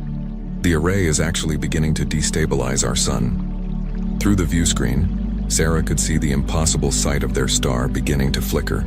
Solar flares erupted in patterns that defied all known physics, while the star's surface rippled like liquid under the influence of forces that shouldn't exist. 60%, Rodriguez announced. We're past the point of safe shutdown. The effects were immediate and terrifying. Emergency alerts began flooding the communication systems as monitoring stations throughout the solar system detected the stellar irregularities. Earth itself would feel the consequences within hours as the sun's energy output became increasingly unstable. Eternal Watcher of Stars materialized on the main screen without being hailed, the ancient's ethereal features showing shock and horror. Captain Chen, what have you done? What humanity does best, Sarah replied grimly. We've created a solution that terrifies everyone, including ourselves. You cannot be serious about activating such a device, the ancient said. But Sarah could hear uncertainty in that ageless voice. The stellar destabilization would affect dozens of systems. Billions of beings would die. Then call off your attack, Sarah said simply. Around the bridge, her crew continued their work with professional calm despite the magnitude of what was occurring. These men and women understood that they might be witnessing the last moments of their civilization, but they remained focused on their duties. 75%, Rodriguez reported. The sun is now showing signs of imminent collapse or explosion. The computer models can't predict which will occur first. Admiral Kethvar's voice crackled over the emergency channel, his usual composure completely shattered. All ships, immediate withdrawal to minimum safe distance. The humans have activated a stellar weapon. Sarah watched the tactical display as the massive galactic fleet began pulling back from the Prometheus Unbound. Ships that had been closing for the kill were now fleeing at maximum speed, desperate to escape the potential blast radius of an exploding star. But some vessels remained. The ancient ships held their positions, and Sarah realized they were using their reality manipulation technology to try to contain the stellar destabilization. Space around the sun began to shimmer as forces beyond human understanding struggled to maintain cosmic stability. 85%, Rodriguez announced. Captain, the ancients are somehow slowing the destabilization process, but it's not enough to stop it completely. Eternal Watcher of Stars reappeared on the screen, the being's features now showing strain. Captain Chen, we are attempting to prevent a cosmic catastrophe. Your weapon is more dangerous than we calculated. Please deactivate the array before it's too late. Sarah felt the weight of ultimate responsibility. With a single command, she could save the solar system and billions of lives throughout local space. But she could also ensure humanity's permanent subjugation to alien authority. What guarantees do I have? Sarah asked. If I shut down the array, what prevents you from resuming the attack? You have my word, the ancient replied, and the word of one who has watched over this galaxy for millions of years. Not enough, Sarah said. I need formal agreement from all 47 civilizations represented in your fleet. There is no time for such negotiations. Eternal Watcher of Stars protested. The stellar collapse is accelerating beyond our ability to contain. Sarah looked at her tactical officer. Williams, how many enemy ships remain in the immediate area? All major combat vessels have withdrawn beyond the projected blast radius, Williams reported. Only the ancient containment ships remain close enough to threaten us. Sarah made her decision. Rodriguez, reduce the array to 80% and hold at that level. Don't shut it down, but don't let it reach critical activation. Understood, Captain. Holding at 80%. The effect was immediate. The sun's erratic behavior stabilized somewhat. Still dangerous, but no longer on the verge of immediate collapse. The ancient containment efforts became more effective, creating a tense balance between destruction and control. "You're walking a very dangerous line." Captain Chen, Eternal Watcher of Stars, said, but there was respect in the ancient voice now. "Humanity has always walked dangerous lines," Sarah replied. "It's how we've survived and advanced. Now let's talk about terms." Over the next hour, the most unusual negotiation in galactic history took place. Sarah Chen, captain of a single damaged warship, dictated terms to representatives of 47 civilizations while holding a stellar weapon at their collective throats. The final agreement was unprecedented in scope. Humanity would be permitted to maintain advanced military technology, including limited numbers of vessels with capabilities similar to the Prometheus Unbound. In exchange, they agreed to restrictions on stellar weapons and joint research projects with other galactic civilizations.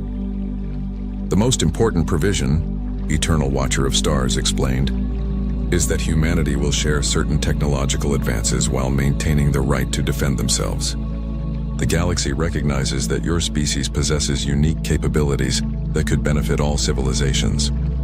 Sarah felt a mixture of pride and exhaustion as she reviewed the treaty documents. Humanity had fought the entire galaxy and forced them to accept human independence, but the cost had been enormous. "Rodriguez, begin shutdown procedures for the stellar destabilization array," she ordered. "Acknowledged, Captain. Beginning controlled shutdown sequence." As the dangerous weapon powered down, Sarah watched the sun slowly return to normal behavior. The crisis was over, but she knew that nothing would ever be the same. Humanity had proven they could create technology that threatened the cosmic order itself. "Captain," Dr. Park said quietly, "long-range sensors are detecting the galactic fleet withdrawing to their home territories. The immediate threat is over." Sarah nodded, then activated the ship-wide communication system. "All hands, this is the captain. Today we have achieved something that seemed impossible. We have secured humanity's right to determine our own future among the stars. Every person aboard this ship should be proud of what we have accomplished." Commander Williams looked up from his station. "Captain, we're receiving a transmission from Earth Command. Admiral Martinez wants to speak with you." Sarah smiled for the first time in days. "Put him through." Admiral Martinez appeared on the screen, his face showing relief and amazement. "Captain Chen, the entire human race has been watching the sensor feeds from Luna Station. You and your crew have written a new chapter in human history. We did what the ship was designed to do, Admiral. We defended humanity." "And you did it magnificently," Martinez replied. "But I should warn you, the political situation has changed dramatically. The Galactic Treaty recognizes humanity as a major power, but it also makes us a target for any civilization that wants to challenge the new order." Sarah understood the implications. The Prometheus Unbound had won humanity's independence, but it had also marked them as a species to be watched and potentially feared throughout the galaxy. "What are our orders, Admiral?" "The ship will be stationed at the edge of human space as a deterrent force. Your crew will remain as her permanent complement, and construction will begin on sister ships to patrol our other borders." Sarah looked around the bridge at her crew. These brave souls had volunteered for a single mission and ended up becoming the guardians of human civilization itself. "One more thing, Captain," Martinez added. "The Galactic Treaty includes a provision that the Prometheus Unbound's location will remain classified. As far as most of the galaxy knows, the ship has disappeared into the Outer Rim territories." Sarah smiled grimly. Humanity's greatest weapon would become a legend, a story told in whispers throughout alien space. The ship that had forced the entire galaxy to negotiate would fade into myth, its location known only to humanity's highest leadership. "Understood, Admiral. We'll be ready if the galaxy ever threatens humanity again." As the communication ended, Sarah looked out at the stars through the main view screen. Somewhere among those distant lights were civilizations that now feared and respected human ingenuity. They had learned that when pushed to their limits, humans would create solutions that defied every convention and expectation. "Run." Instructor Cale Varen's voice cut through the training hall like a command carved into stone. "If you value your life, you run now." Hundreds of cadets moved instantly. Across the massive simulation chamber, alien students from 12 different worlds turned and sprinted toward the reinforced exits as warning lights flashed above them. The ground beneath their boots shook, the air filled with the deep mechanical roar of something approaching. But 6 humans remained exactly where they stood. Michael Carter did not move. At 22 years old, He had already learned something most people never understood. Panic was just another enemy, and the first thing you lost in panic was the ability to think. Around him, the other human cadets held their positions without a word. Sarah Mitchell glanced toward the retreating crowd, then back at Michael. "Are we seriously not moving?" she whispered. Michael kept his eyes on the dark passage ahead. "Not yet." Sarah looked at him for a moment. "You heard the order, right?" "I did. Everyone else is running." Michael watched the empty space where the other cadets had disappeared. His expression did not change. Everyone else is supposed to. That answer bothered Sarah more than she expected. She had trained beside Michael for almost a year, and she knew he was not reckless. That was the strange part. Reckless people rushed into danger because they wanted to prove something. Michael never needed to prove anything.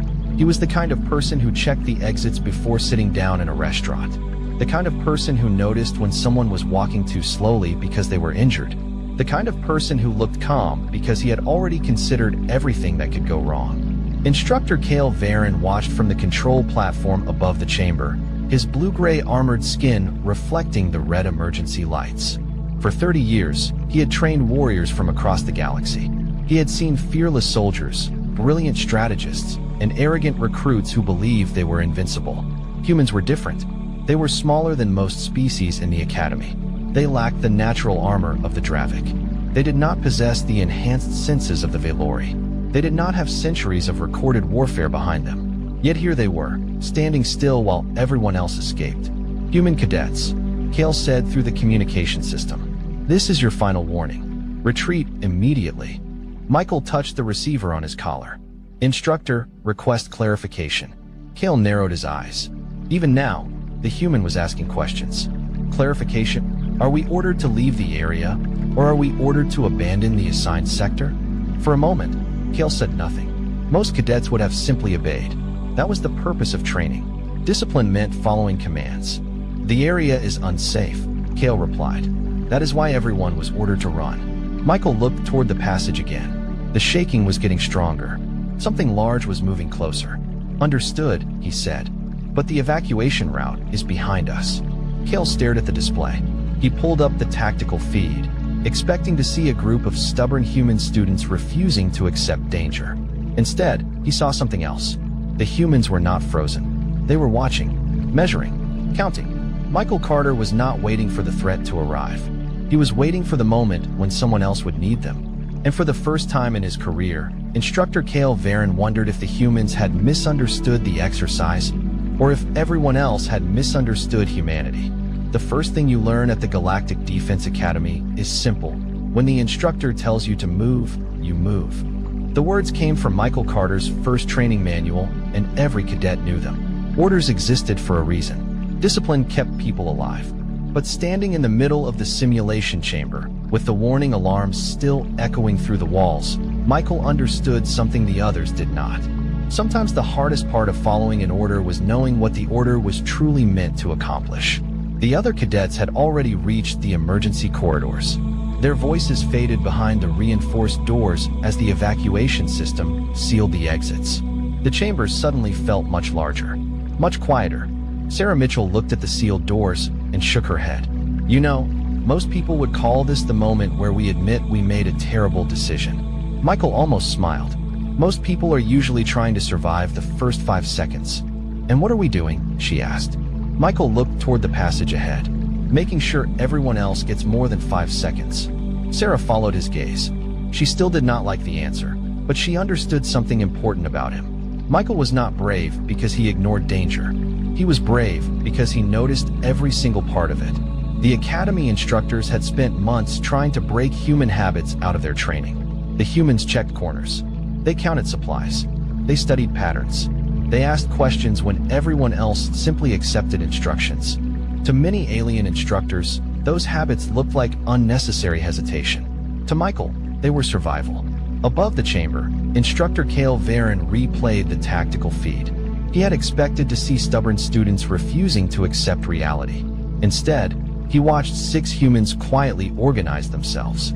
Daniel Brooks moved toward the control panel near the wall, checking the damaged training equipment. Sarah positioned herself near the emergency beacon. The others watched the entrances. No panic, no shouting, no wasted movement. Kale folded his arms. They are preparing a defensive response. His assistant looked confused. Against a simulation target? Kale did not answer immediately. He had trained thousands of cadets, and he knew every species had a pattern. The Dravik relied on strength. The Valori relied on speed.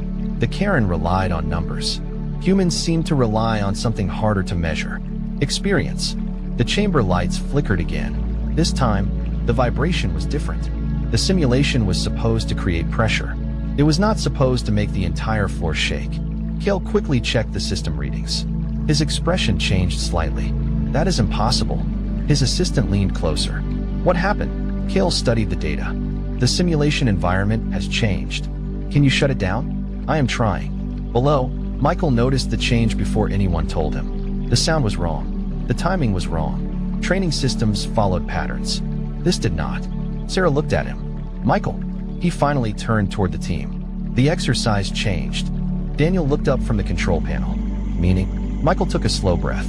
He could feel the pressure building, but his voice stayed calm. Meaning we are no longer waiting for the test to begin. He looked at the sealed evacuation doors, then back toward the dark corridor ahead. We are already in it. Kale Varen had spent 30 years learning one simple truth about training. The moment a cadet stopped respecting danger was the moment they became a danger to everyone around them. That was why the humans confused him. They were not ignoring the threat. They were studying it. From the observation platform, Kale watched Michael Carter and his team move with a level of coordination he rarely saw from experienced soldiers, much less students. They were not trying to look impressive. They were not trying to challenge the instructor. They were simply doing what they believed needed to be done. Human behavior continues to be difficult to classify, Kale's assistant said quietly. Kale looked over. Explain. The assistant brought up the data from the simulation. Every other species followed the evacuation command immediately. The humans remained because they identified a potential problem with the evacuation route. Kale stared at the display. They questioned the command. Yes. That should be a failure. The assistant hesitated. Should it? Kale did not answer. Below, Michael crouched near the control panel while Daniel Brooks examined the damaged equipment. The young engineer ran his fingers across the interface, carefully checking the readings. The system is giving false information, Daniel said. Sarah moved closer. How bad? I do not know yet. The training environment is locked. Some systems are responding like the exercise is still active, but others are behaving like they are outside normal parameters. Michael looked at the emergency display. Can we communicate with the control room? Daniel shook his head. The connection is delayed. Sarah crossed her arms. So the famous Galactic Defense Academy has a training exercise that can trap students inside and cut communication? Michael glanced at her. That is not what concerns me. She looked at him. Then what does? Michael pointed toward the far end of the chamber. The system sealed the doors after the evacuation order. Sarah followed his eyes. Meaning it expected everyone to leave. A quiet moment passed between them. The humans understood something the others had missed. The entire exercise was designed around one assumption. Everyone would run. But now the system was dealing with the one outcome it was never programmed for. People who stayed.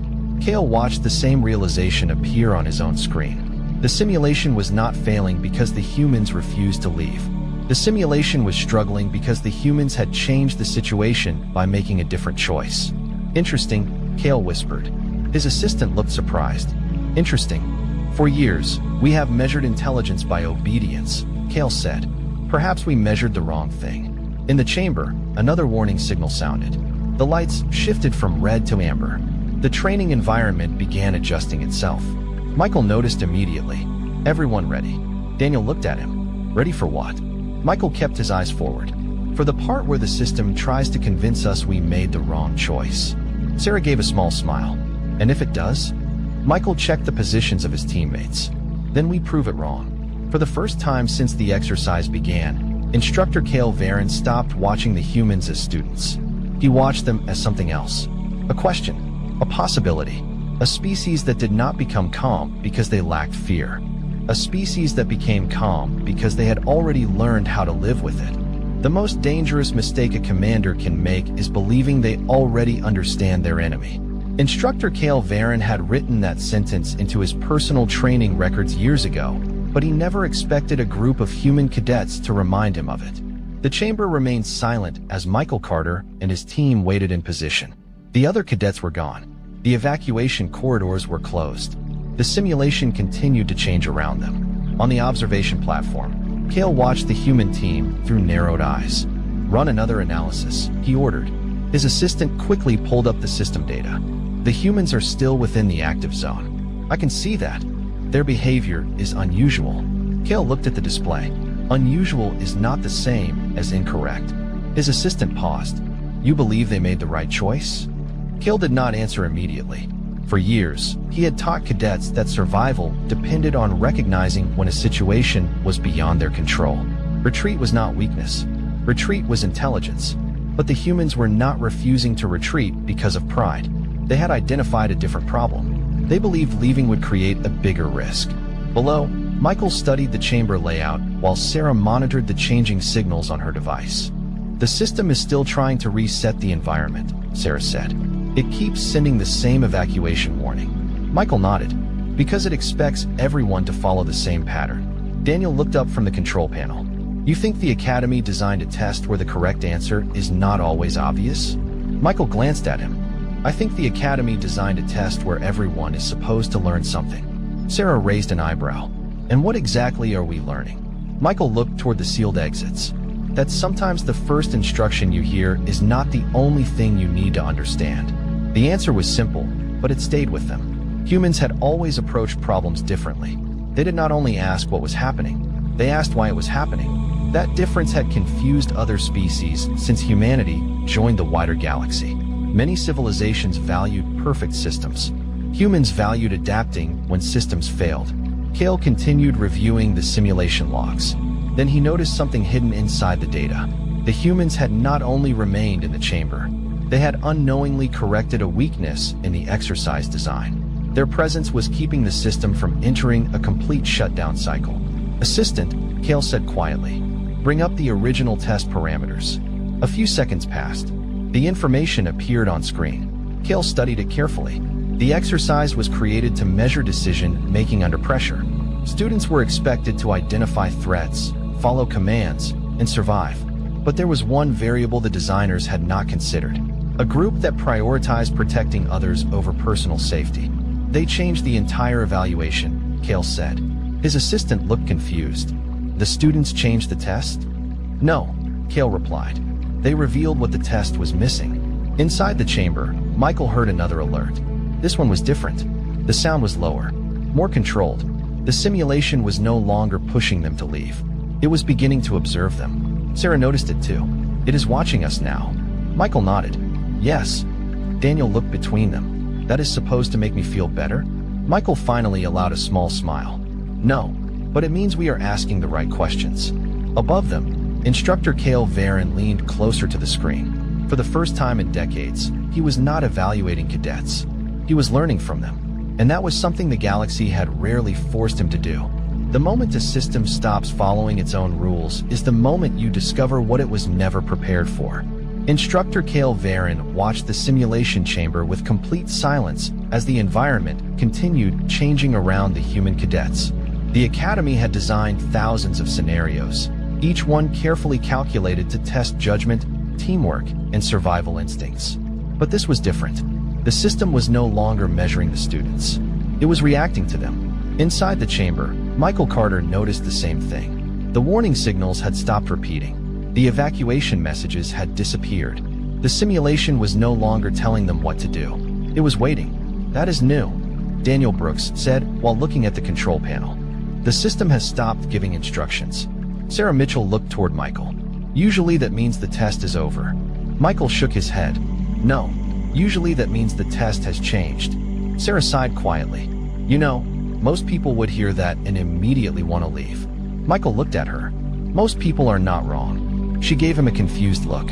"Then why are we still here?" Michael paused for a moment. It was not because he wanted to prove something. It was not because he believed humans were better than everyone else. The truth was much simpler. Because nobody else is. That answer stayed in the air for a few seconds. Daniel looked away, checking the equipment again. He understood. Humans had a habit that confused other species. They did not always choose the safest option for themselves. Sometimes they chose the option that gave everyone else a chance. On the observation platform, Kale heard the conversation through the communication feed. He expected arrogance. He expected some dramatic declaration about human courage. Instead, he heard something much more ordinary. Responsibility. They do not see themselves as heroes, Kale said quietly. His assistant looked over. Then how do you explain their behavior? Kale watched Michael move through the chamber. They see a problem, and they solve it. The simplicity of the answer bothered him. For years, the galaxy had categorized humanity based on physical measurements and historical records. Humans were not the strongest species. They were not the oldest civilization. They did not have the most advanced technology. Many instructors had assumed those limitations would define them. But watching Michael Carter and his team, Kale realized something important. A species was not defined only by what it had. It was also defined by what it refused to abandon. Suddenly, the chamber lights changed again. A new message appeared on every display. The system had generated an additional evaluation phase. Daniel read the information and frowned. It is creating a new scenario. Sarah looked at Michael. Did the Academy plan this? Michael studied the message carefully. I do not think so. Then why is it happening? Michael looked toward the observation window above them. For a brief moment, he and Kale Varen looked directly at each other. Neither of them spoke, but both understood the same thing. The humans were not just taking the test anymore. The test was learning from them. And for the first time in the history of the Academy, the instructors were not certain they were the ones in control. The hardest lessons are rarely the ones where you are told what to do. They are the ones where nobody tells you anything at all. The new message on the chamber screens remained visible for several seconds, waiting for a response. Michael Carter looked at it carefully, studying every word. The Academy had removed the instructions. It had removed the obvious choices. Now it was testing something deeper. Decision-making without certainty. Sarah Mitchell stepped closer to the display. So what happens now? Michael looked around the chamber. We find out what the system thinks we should do. Daniel Brooks gave a small laugh. That sounds like a terrible plan. It is not a plan, Michael replied. It is an observation. Sarah looked at him. You always make things sound less stressful than they are. Michael glanced back at her. Stress does not help us solve problems. It was a simple answer, but that was what made it difficult to understand. Other species in the Academy had been trained to control fear through confidence. Humans controlled fear by accepting that things could go wrong and preparing anyway. It was not a lack of emotion. It was experience. On the observation platform, instructor Kale Varen watched the human team carefully. The more he observed them, the more he noticed the same pattern. They were constantly adjusting, constantly learning. They were not trying to overpower the situation. They were trying to understand it. Bring up their previous evaluations, Kale ordered. His assistant searched through the records. Michael Carter. Leadership score is high. Combat score is average. Physical endurance is above average, but not exceptional. Kale looked at the data, and yet he continues to make the correct decisions. According to our measurements, several other species scored higher. Kale nodded slowly. Numbers are useful, but numbers do not always explain behavior. Inside the chamber, the humans continued checking the environment. Daniel moved toward a damaged section of the training equipment. I found something strange. Michael approached. What? The system is not trying to complete the scenario. Sarah looked confused. Then what is it doing? Daniel looked at the readings. It is collecting information. A quiet moment passed. The idea was uncomfortable. The Academy had created the simulation to evaluate students, not the other way around. Michael looked toward the ceiling cameras. It is adapting. Sarah crossed her arms. You think the system is learning from us? Yes. Is that a good thing? Michael considered the question. Depends on what it learns. Above them, Kale heard the answer.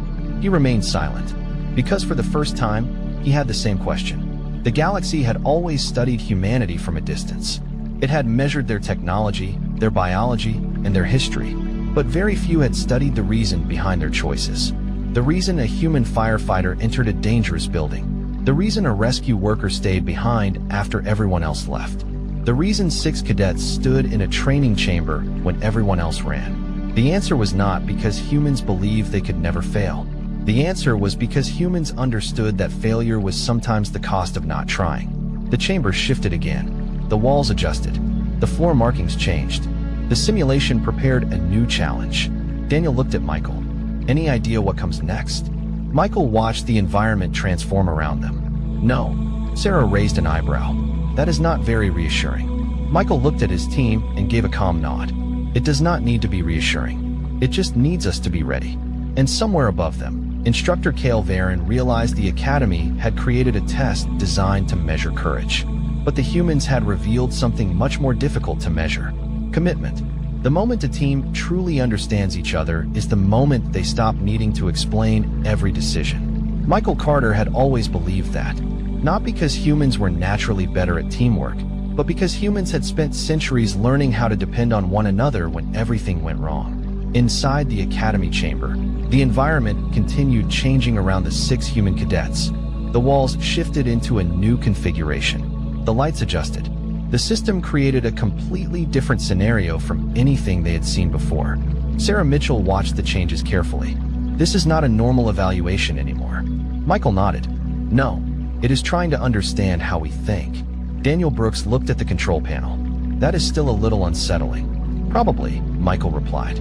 But we cannot control what the system does. We can only control how we respond. The answer sounded simple.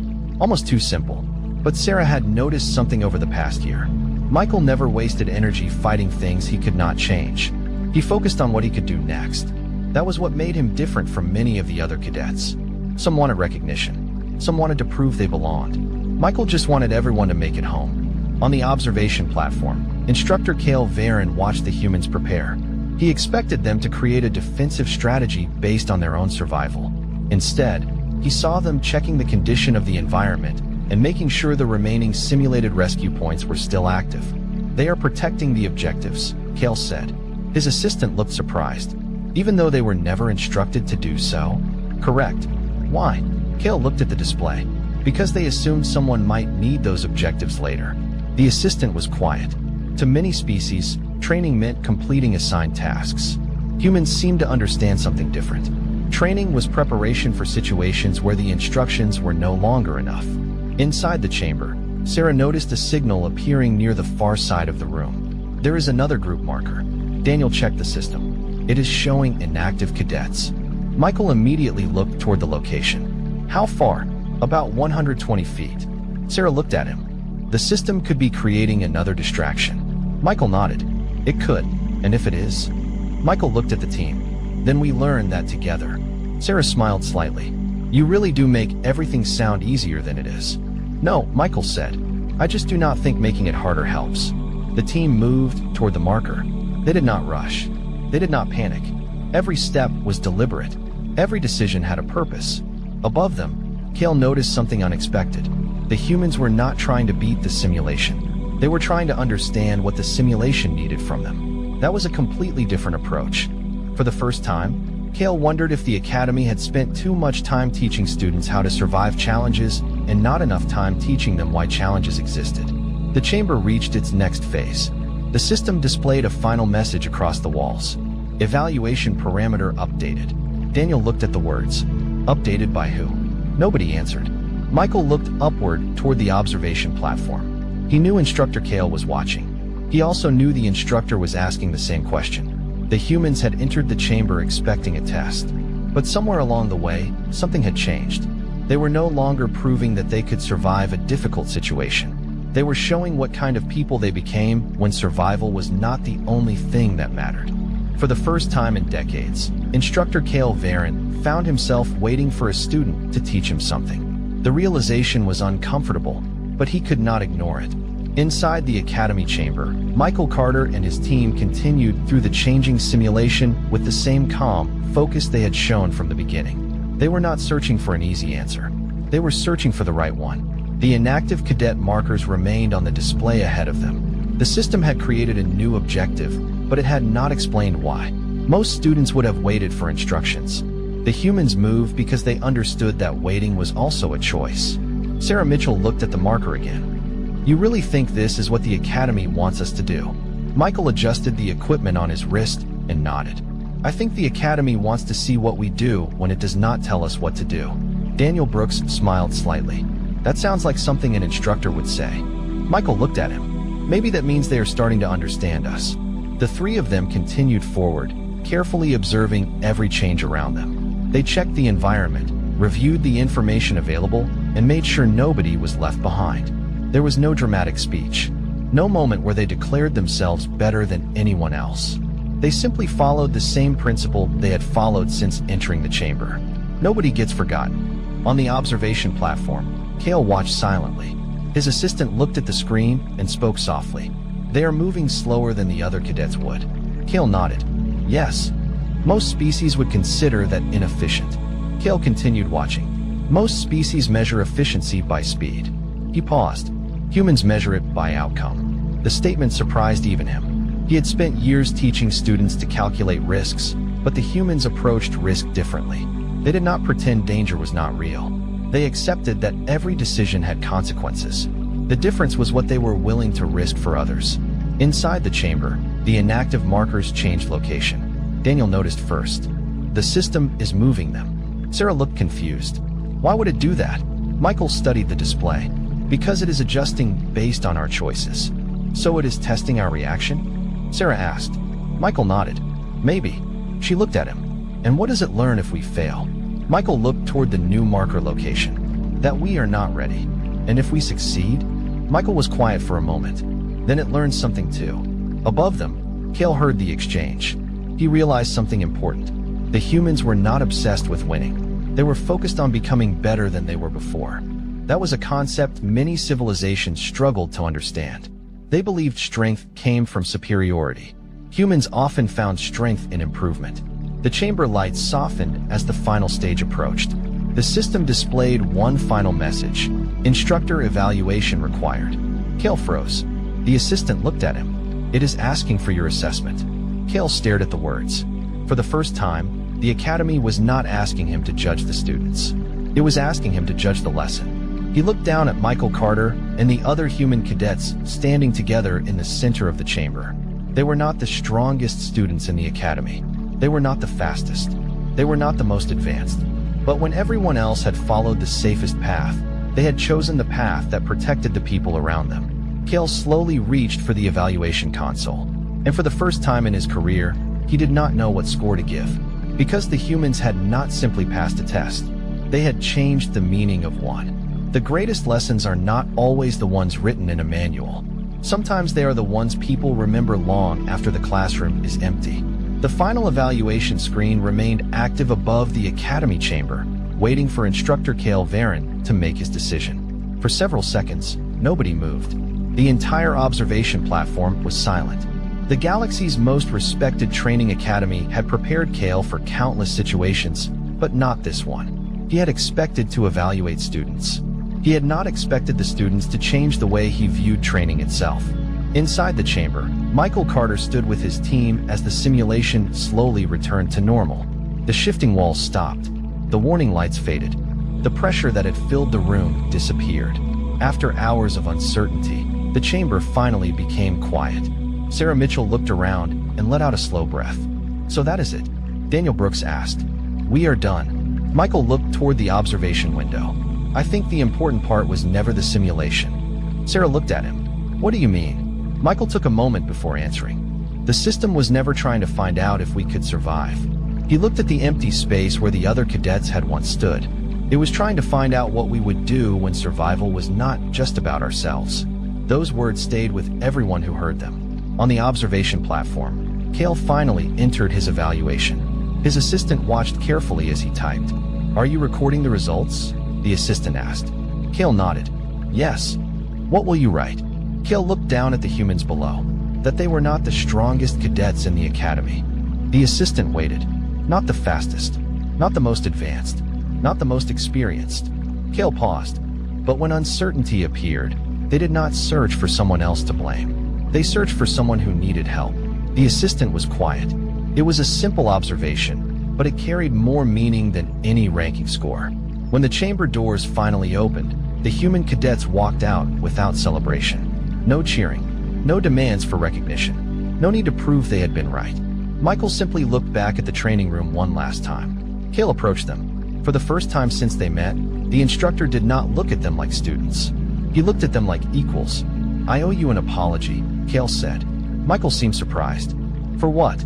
Kale looked at the group. for believing that courage meant having no fear. He glanced toward the chamber. I was wrong. Michael nodded slowly. Most people are when they first see us. Cale almost smiled. And what should they understand? Michael thought about the question. He could have given a powerful answer. He could have talked about humanity's strength or history or achievements. Instead, he simply said that we are not the people who never feel afraid. He looked back at his teammates. We are the people who decide what matters more than fear.